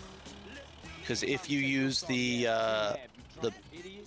is it the Peds attack everyone cheat? It's famously people think it's the riot cheat, but it isn't actually the riot cheat. It's a different cheat. And if I get the Peds attack everyone or the bounty on your head cheat or one of those ones, it changes something with the AI, and it makes it so Mad Dog is more interested in attacking you than anything. So he just like walks off the roof and dies, and you can never pass this mission. It's like one of the few long-lasting glitches with using cheat codes. Rockstar actually did like a good job of making the cheats not break the game. But it does say every time you save, like, yo, warning, you've used cheat codes that could fuck your save up. And yeah, they weren't wrong. It does fuck your save up if you get to Mad Dog. So yeah, so if you never pass that mission, that's why. It's because you cheated. Yeah, my first playthrough, I never passed that mission because I was dicking around with the cheats all the time.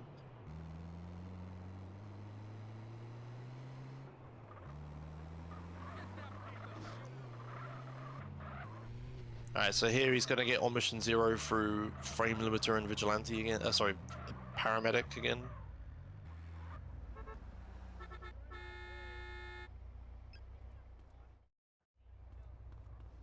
Hello? Nice. Then we're gonna start another copy of this mission. So this is another mission we're gonna dupe, misappropriation.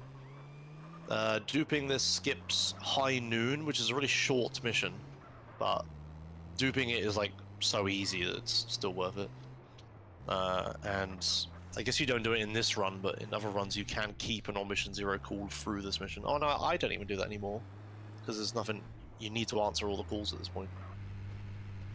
Fantastic, you hit me. Oh yeah, 2-player mode and using cheats, yeah, that was the good shit. I dicked around with so many cheats with my friends back in the day. The favorite thing we would always do if we were bored is we would use the cars float away when hit cheat, and we would drive into an ambulance and then use jetpacks to fly on top of the ambulance and just stand on it and just fly into the void like higher and higher, and the game would get like aggressively weirder with the weather and stuff. And then when we got sick of that, we would jump off and see how long it would take to fall to the ground. That was always fun.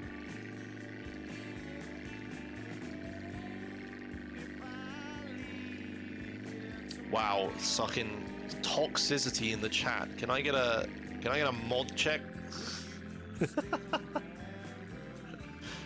Alright, so here he's flying the Rustler over to misappropriation. So in this mission, you're supposed to chase a guy in the helicopter, but we're not going to do any of that.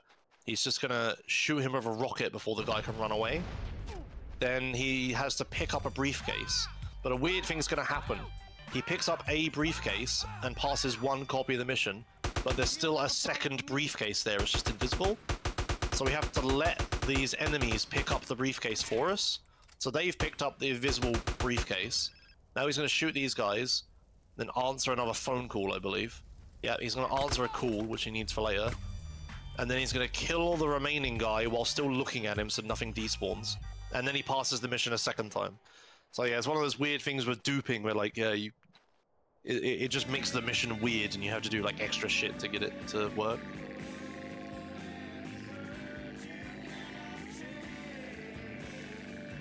So yeah, now he's passed 2 misappropriations, so he doesn't have to do high noon and he can just fly straight back to Los Venturas.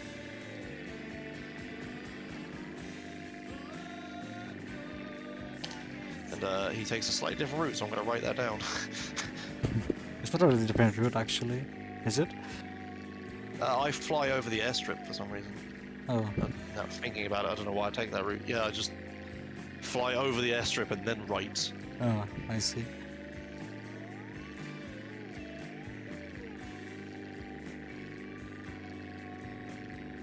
Okay, this is good, this is good. Yeah, writing it down, good, okay, yeah. Just here with my notepad. Did you know that that we can play replays during the cutscenes? Yes, great, yes. Nice. I guess I should write that down, actually, yeah. Cut scenes. plus replays. Okay. All right. Anyway, next is everyone's favorite mission. It's St. Mark's Bistro.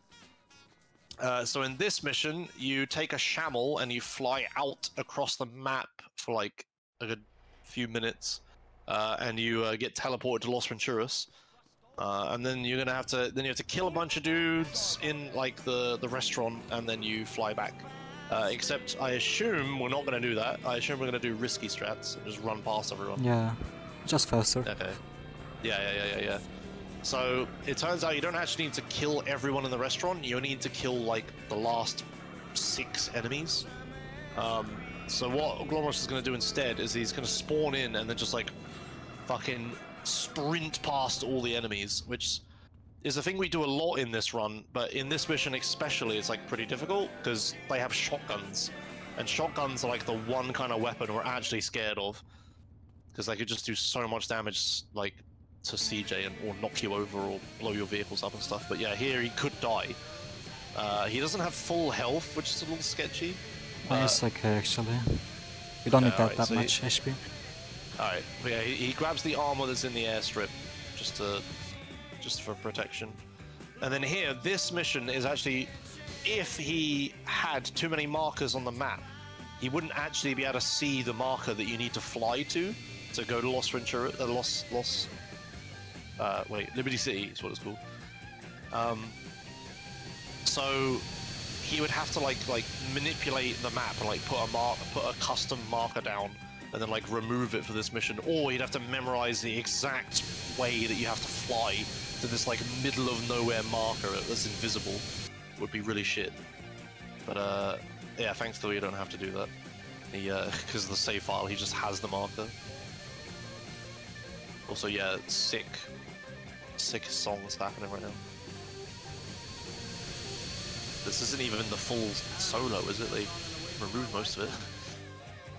Just joking, people. She survived, okay?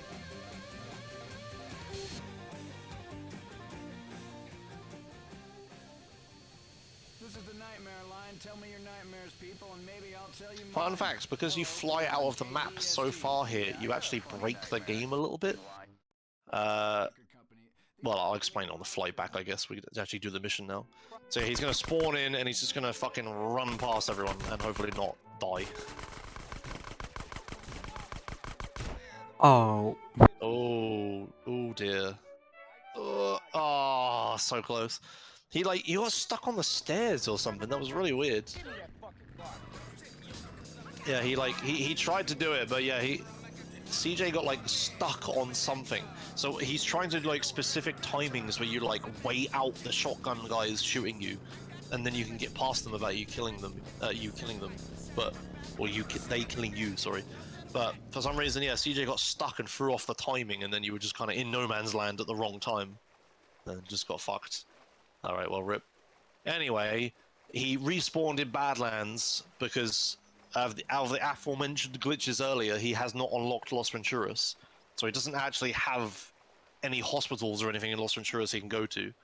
So you have to do this really janky setup where you, like run back to Los Venturas. Thankfully, you got a bike and managed to get across the water a bit, but yeah. Good thing we didn't lose the 0-star glitch, am I right? Haha. Totally. Yeah.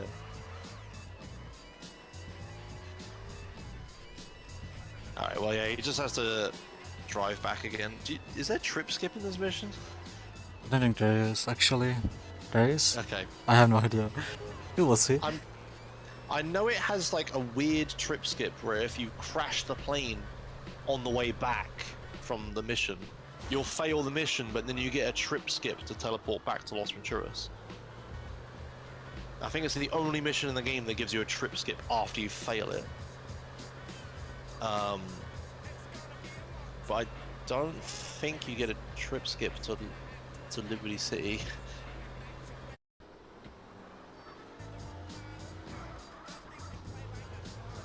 What do you mean after you fail it? Yeah. That's how they work now? No. I mean the mission ends, right? You get big red mission failed text on the screen, and then you can trip skip. I don't mean restarting the mission. Like, if you fail photo opportunity once, you can restart it, and then in the mission the second time, you can teleport. I'm talking about, like, you fail the mission, and you're on mission 0, and you're in the middle of nowhere. It lets you trip skip back to Los Venturas. Yeah.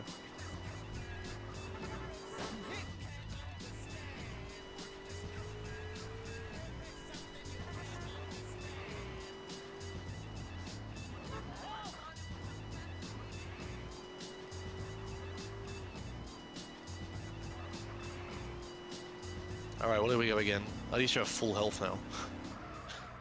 Not that I don't think it made a difference last time, I think you just would have died anyway. Surely they won't kill me again, surely. Yeah. Hey,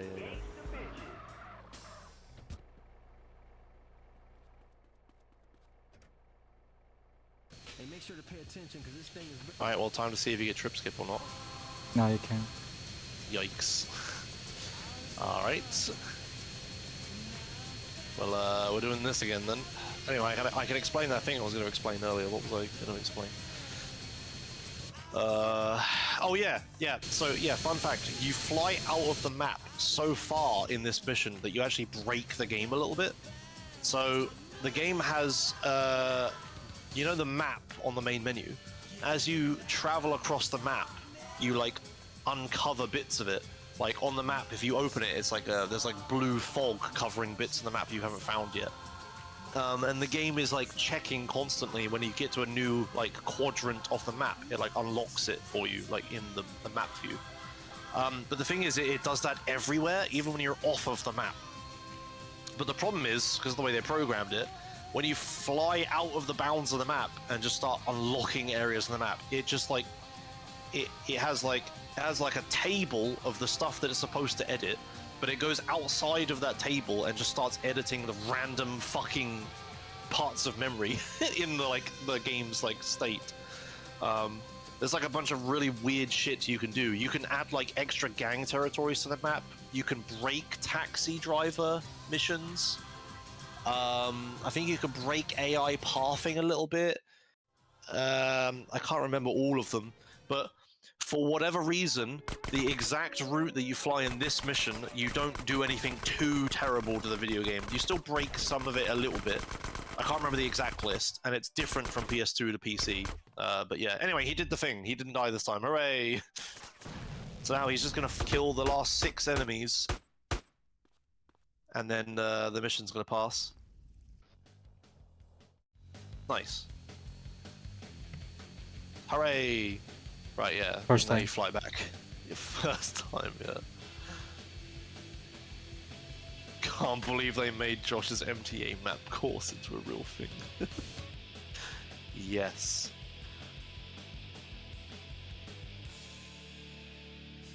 Yes, the maxi map. Yes, exactly. You unlock parts of the maxi map, not the mini map. Yeah, I'll have to find that GTA forum thread again. Like, there's a big list of all of the things you can do by flying around the outside of the map when you shouldn't be. I don't remember what the full list is, but yeah, it's a bunch of really weird things you can do.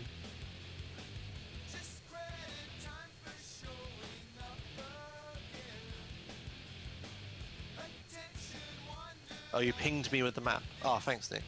Let's have a look. In general, I have general muted. Oh god.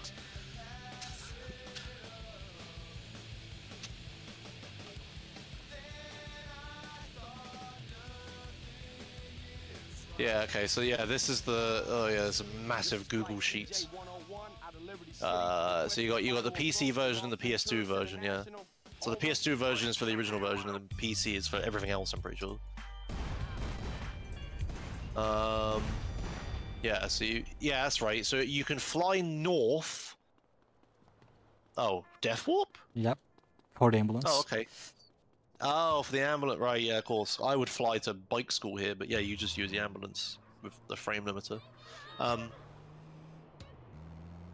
Yeah, if you just fly north, but offset by one sector to the right constantly, you can you can avoid breaking anything. You can actually unlock the map just by flying north. But if you fly any other way, you start breaking random shit.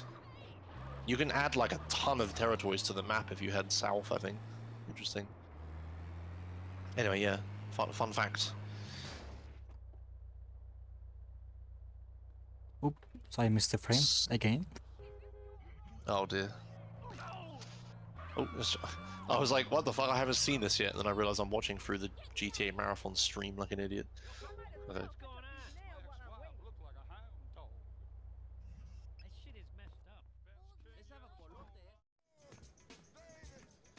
There you go, nice. So yeah, he got the All Mission Zero phone call again via ambulance this time.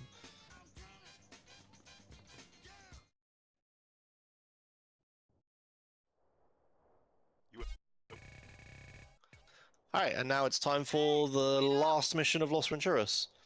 So he started it on Mission Zero with the phone ringing, and now the phone's like done ringing. And then he pause buffered to get rid of these voice lines. These guys jump out of the plane before it's even open. You jump out of the plane before it's even open, and then he's going to do a really weird thing here where he just face plants into the ground. Oh, what? You can hit the guy? Oh, Yep. that's sick! What the fuck? Oh, okay, so he needed to... He had the phone call to get on Mission Zero, so if he died, he won't fail the mission. So the mission is still running in the background, and then by doing this, he can go back to where the mission started and dupe it to like start it a second time. And like that's the only way you can dupe. Well, one of the ways you can dupe this mission. But I didn't know you could hit one of the other skydiving guys and fucking die. That was like faster than face planting into the ground. Ah, cool. Okay, I'm writing that down.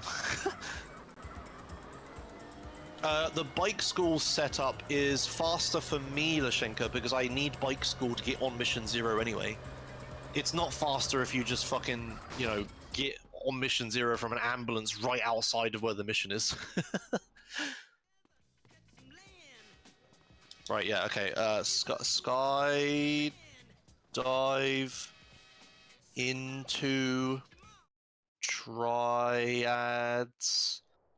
to die faster. I was wondering why you weren't just skydiving to the ground as quick as possible. Alright, sick. Okay, yeah, so he started the mission a second time. This is one of those weird missions where you can't just like dupe it properly. Oh yeah, the plane just disappears. This is one of those weird missions where you can't just dupe it the normal way, so you have to do like janky shit to get it to work. But yeah, so This is by where starting you- the mission once... By the way, this is where you use the chainsaw glitch, like slide glitch, right here. Oh, right, yeah, okay, makes sense. Yeah, so... Yeah, you have to like start the mission once, then die while on Mission Zero so the mission doesn't fail. And then you can, oh, look at that high FPS jump. And then, yeah, you can start the mission a second time and actually get away with it. Oh, we're using rockets on these guys, damn, greedy. So now we just need to wait for the friends to arrive. Wait, how do you stop them from spawning? You can't actually. Oh, they were taking forever though. Interesting.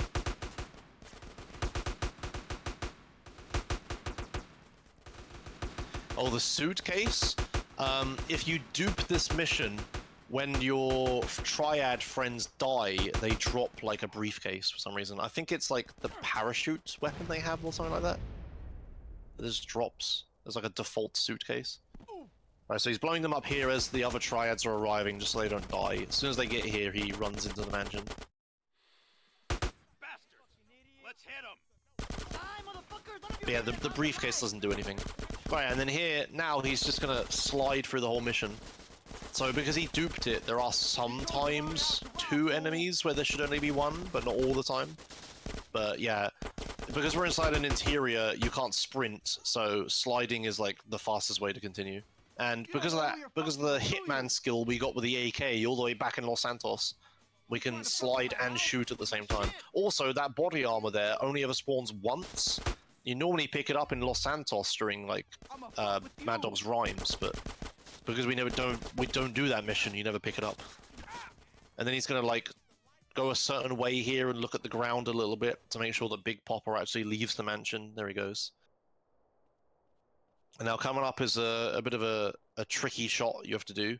He's going to have to shoot the rocket at the little overpass in front of him there, right as Big Popper drives over it, and the explosion will go through the ground and hopefully kill Big Popper. Oh, here's a different setup for that. Interesting. Okay. Yeah, there we go. Got it. And now we passed a Home in the Hills twice. So that skips Vertical Bird, unfortunately. Right, and now he saves and loads for no reason because he doesn't have 0-star glitch or a Monster 8X running. No, it's just for the share. It's just for the in-game time actually, fixing it for the burglary. Oh, right, you use burglary. Okay, yeah, sorry. Okay, there is a purpose, my bad. Yeah. I thought you were just muscle memorying the save. Oh, wow, sick route. Oh, well, look apart from the tree. Yeah, okay, so now we're doing Homecoming, where we need to take Sweet home. And then this is kind of where I start hating the storyline. It's like, you're a literal millionaire, you have casinos and mansions, and what the fuck? That tree can get knocked over? Dude, no. The cop car just crashed into it. What the fuck? I didn't know that. I didn't know that the tree was like destructible. I saw the cop car. Like I didn't know there was a thing. What the hell? Okay. Anyway, I'm learning so much this run. Yeah. So yeah, at this point the story is really shit because CJ is a literal millionaire with access to mansions and he has friends in the fucking government. He got Sweet out of jail and all that stuff. But then Sweet's like, nah, man, the fucking gang is everything. Even though everyone betrayed me and left. Fucking Grove for life. So then you need to go back to Grove Street and do like gang territory stuff when you could probably like at this point CJ could probably order a nuclear strike on the ballers if he wanted to. Oh, nice. Into the marker at the end. Like, yeah, you have access to a military jet. Like, this doesn't make any sense. Also, I just hate Return to Los Santos because they cut so much content, the storyline doesn't make any fucking sense. Big Bear was supposed to be a character and actually have parts and stuff. You're not supposed to just randomly find Big Smoke after doing a bunch of gang territories. You're supposed to, like, weed him out through missions. It's really dumb. Anyway, we have all these rockets from Torino's last fight, so we're just going to use the rockets to spam up all the enemies and just kill stuff. Ah, unfortunate with the satchel. Yeah, Glomerius put a satchel down to try to kill the ballers really quickly, because he knows where they're going to spawn, so you can like put a satchel down and detonate it the second they spawn, but didn't quite hit it.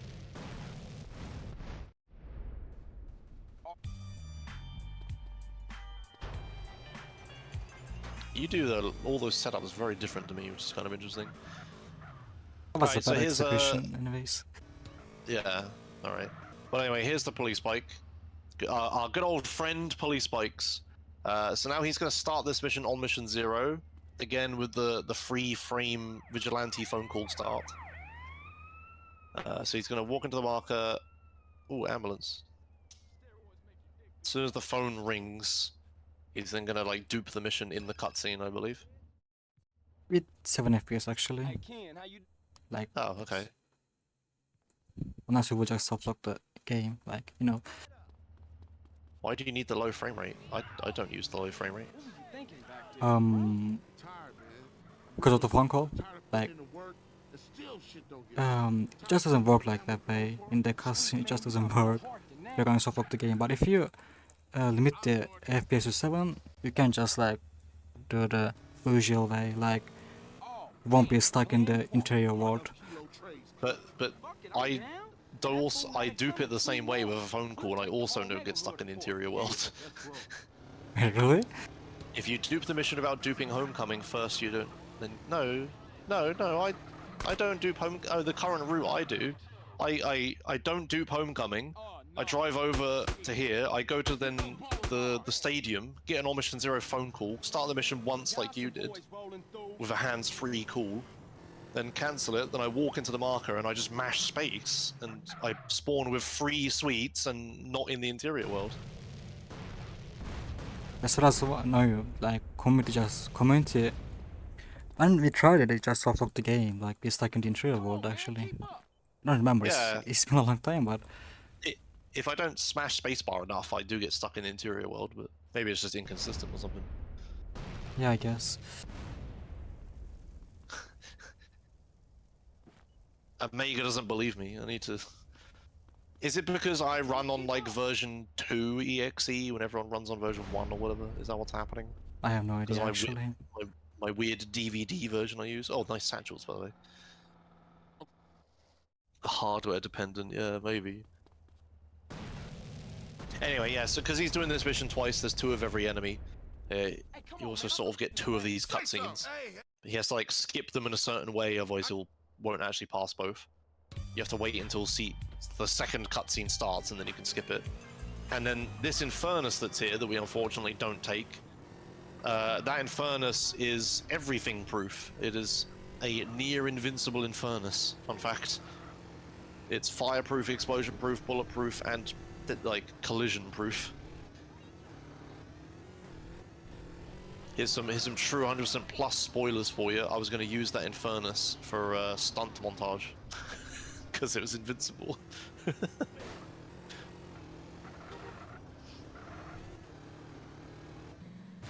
Almost.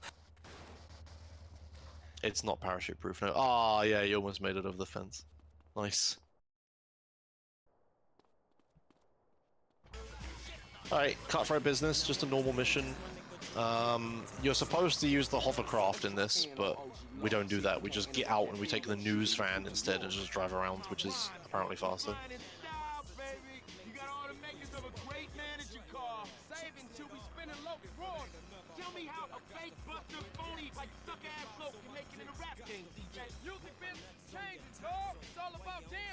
We do have to do a bit of a tricky jump to get over there though. You can drive around, but it's pretty slow. But the way this works is that there's 2 hitboxes you need to be inside of in order for the cutscene to trigger, and you have to do that before before Mad Dog drowns. One of the cutscene triggers is a cylindrical, and the other one is a cube. So you aim the car where like those 2 intersect the most. Yeah, nice. Which is like sort of at the right of that beach, and then yeah, you trigger the cutscene, and then Mad Dog doesn't drown. Back before we knew that, this was a really annoying trick to do. Also, you can see the you look on the marker now. Oh yeah. Yeah, Oglok doesn't have a map marker, so yeah, Glomerius has so many markers on the map that he can't have any more. So now Oglok doesn't get a marker because there's too many. So now he has to just do this blind.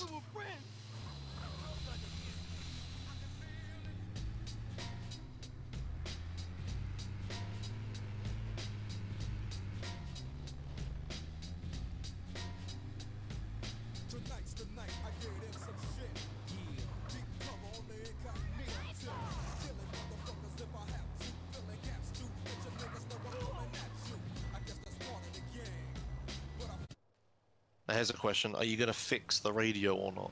Yes. Okay. Yeah. In this part, the go-kart is supposed to have a radio, but for whatever reason, when you do this mission, it doesn't. You have to like either get out and in the go-kart, or play a replay, and it like repairs the radio functionality. I actually found out that today, by the way, by an accident. Oh, did you? Nice.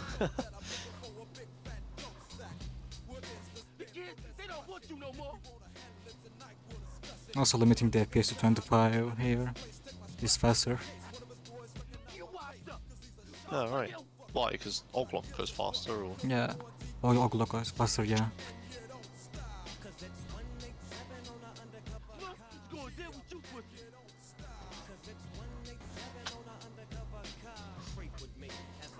Yeah, so here we're just driving around waiting for Oglok to finish. Like, there's not much we can do to make this faster. You just kind of stay in front of him for a laugh.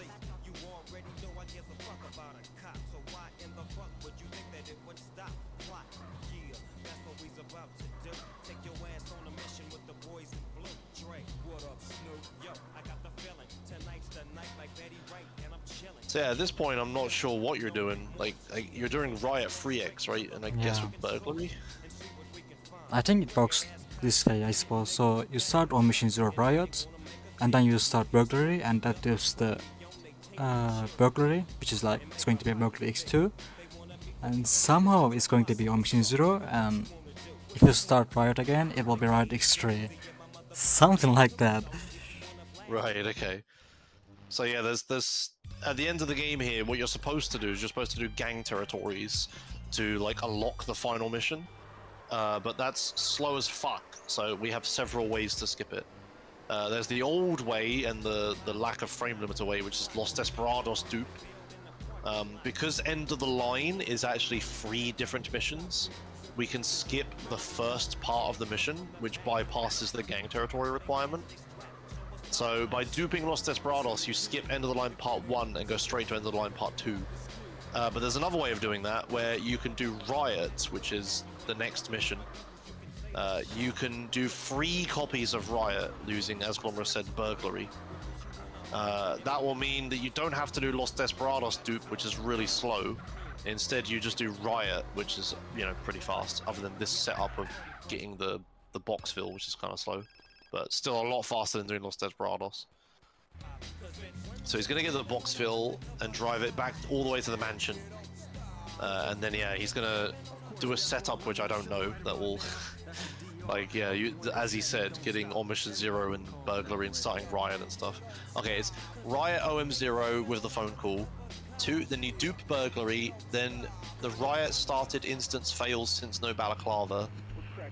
Then OM0 burglary setup for 2x burglary, then phone call. Something like that, yeah. Sure, yeah, that makes sense. In any case, he's going to use burglary and Riot to start Riot 3 times. And then because he's doing 3 copies of Riot, he'll skip Los Desperados and End of the Line Part 1. So he won't have to do the long Los Desperados setup, and he won't have to do gang territories. Here's a record so hot, it's gonna melt my turntable. Yeah, Riot 4X is a thing, I suppose, but it's like End of the Line Part 2 is not that long. So it would just be slower, I guess.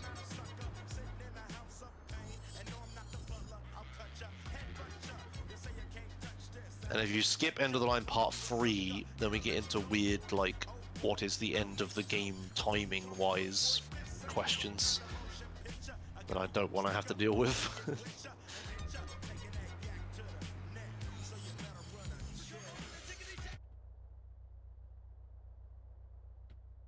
Oh, I failed that. That's bad.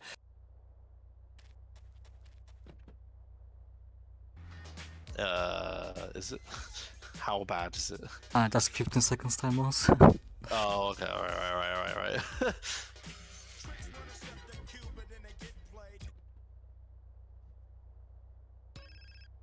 Another 15 seconds. Okay. Oh dear.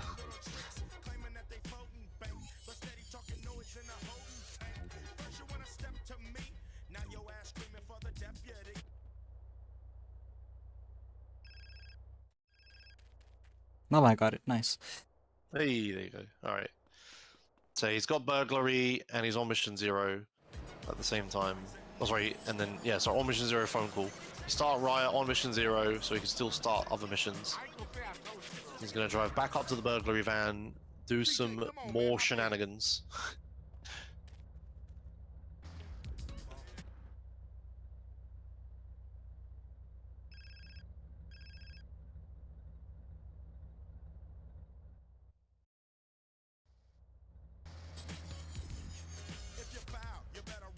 Nice. Right, yep. That looked like stuff. Sweet got out of the car, yeah, he's on mission 0. You got it. Nice. Cool. Okay, so he just started 3 copies of Riot at the same time. Now he just, all he has to do is drive back to Grove Street without flipping the Greenwoods. Oh shit. Okay. Nah, but... Please. Oh, God. Alright, maybe take the safe route back. Instead of jumping off of ramps and shit. Stop, you know, giving himself a little bit. What, you mean he likes to Oh dear. jerk off? Yeah, Alright, well, hopefully a car doesn't blow up next to you, because the Greenwood's pretty low health. enough, man. Radio Los Santos, the home of gangster rap. How is he of course, getting but away not with the this? home of gangster fools. Come on, Shit, y'all. look at this Everybody place. on the Even old street, ladies do something robbing with your shit. lives, I guess man. it's better than Do staying something home and watching the meaningful. shopping Support channel. the Yeah, community. go out there and Don't get yourself a destroy it. bargain.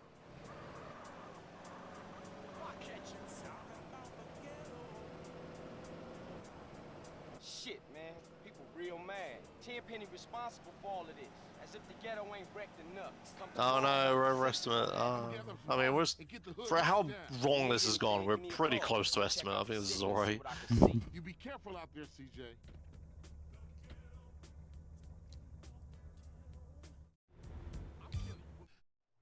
Alright, so 3 copies of Riot are gonna pass, and then Big Smoke's gonna die. Perfect, yes. And now all he has to do is get out of the factory and then follow a fire truck. So yeah, because End of the Line is like supposed to just be one mission, but it's programmed as 3 different missions, they made it so that as soon as you unlock End of the Line Part 2, it just instantly starts. Because what's supposed to happen is you finish End of the Line Part 1, and then End of the Line Part 2 instantly starts, and it's like seamless, right? You don't notice.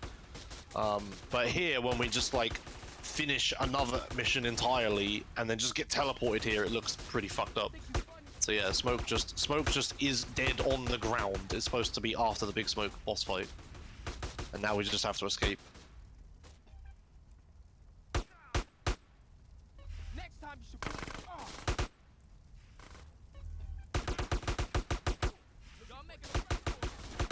Looks good. Yeah, I won't die in this mission. Yeah, nice. Sick.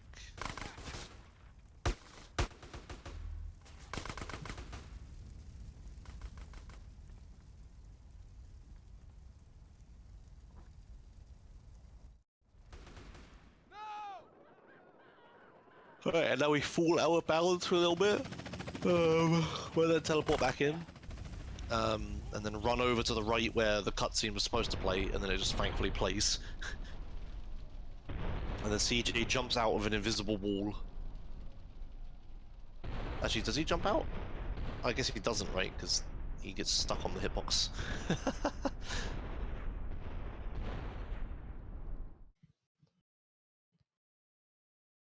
Right, and then End of the Line Part 3.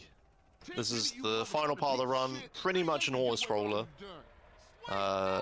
As long as he doesn't lose the fire truck or flip over or anything, we should be on a pretty set trajectory to the end of the run here.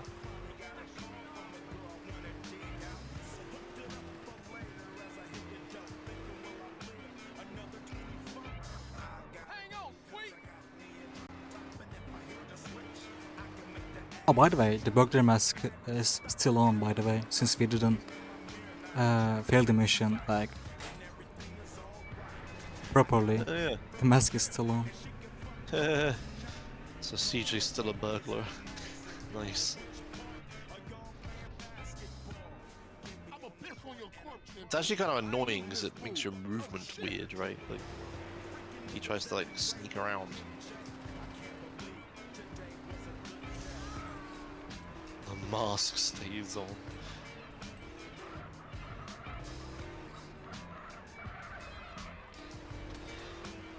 Anyway, yeah, this is the end. Yeah, like I said, not much can happen. There's a bunch of Molotovs and stuff being thrown around, but it doesn't make any difference. Also, you're about to run out of time for burglary. Does it go to negative numbers or it goes to 0? It's just going to, like, disappear. Oh, is it? Okay. You have 0 points and you have 7 seconds left.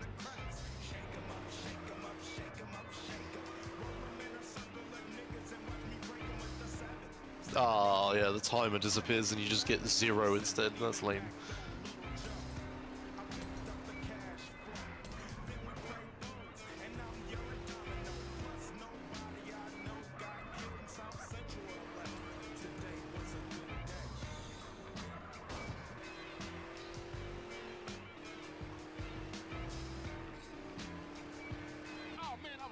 Alright, coming up is the final bit of real gameplay. a police officer is going to get out of the fire truck and stamp on Sweet's fingers, and then you need to catch him within like a pretty short time limit. But what can happen is that the traffic can kind of screw you up a bit, and then you can't get to him in time. That's like the last real thing that can happen.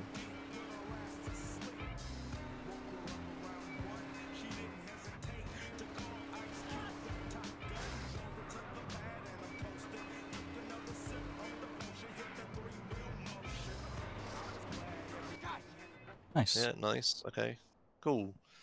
All right, and now it's just an auto scroller to the end, where you just shoot a whole bunch. Pretty impossible to fail this. So yeah, you might as well do your ending speech now, I guess. You did actually. You did all the job. Thank you so much for that. Thank you so much, all the commentator. Yeah, that's alright. I thought I was going to be a bit busier than this, but it turns out I wasn't. I only had to leave a couple times.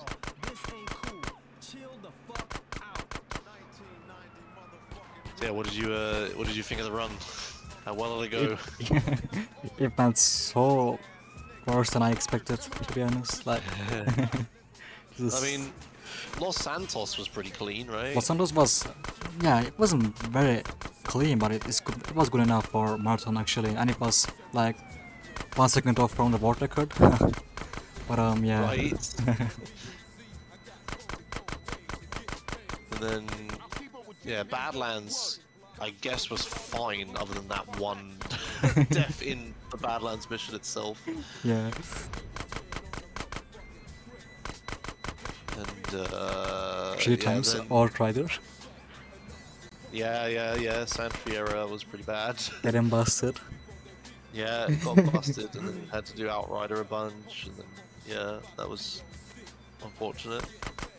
Then Los Venturas was okay, right? Oh no, you did die in Liberty City mission. She must be strong, yeah. Yeah, you died in St. Mark's, which is pretty unfortunate. I don't think anything else happened there. Return to Los Santos was fine though, right? Yeah. I mean, you flipped the car a few times in Riot, but that was alright. Also, we saw white box in the Monster Decks. Oh yeah, the Monster 8X, of course, yeah, the game crashed, right.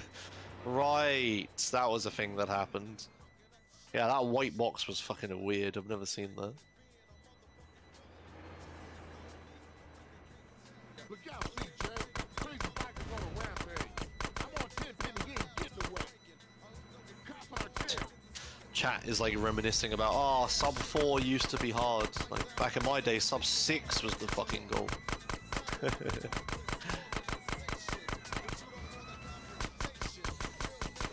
I'll never forget that 6 hour and 12 minute time I got. Haunt me forever. 6 hours and 12 seconds. Sorry, I think I said minute.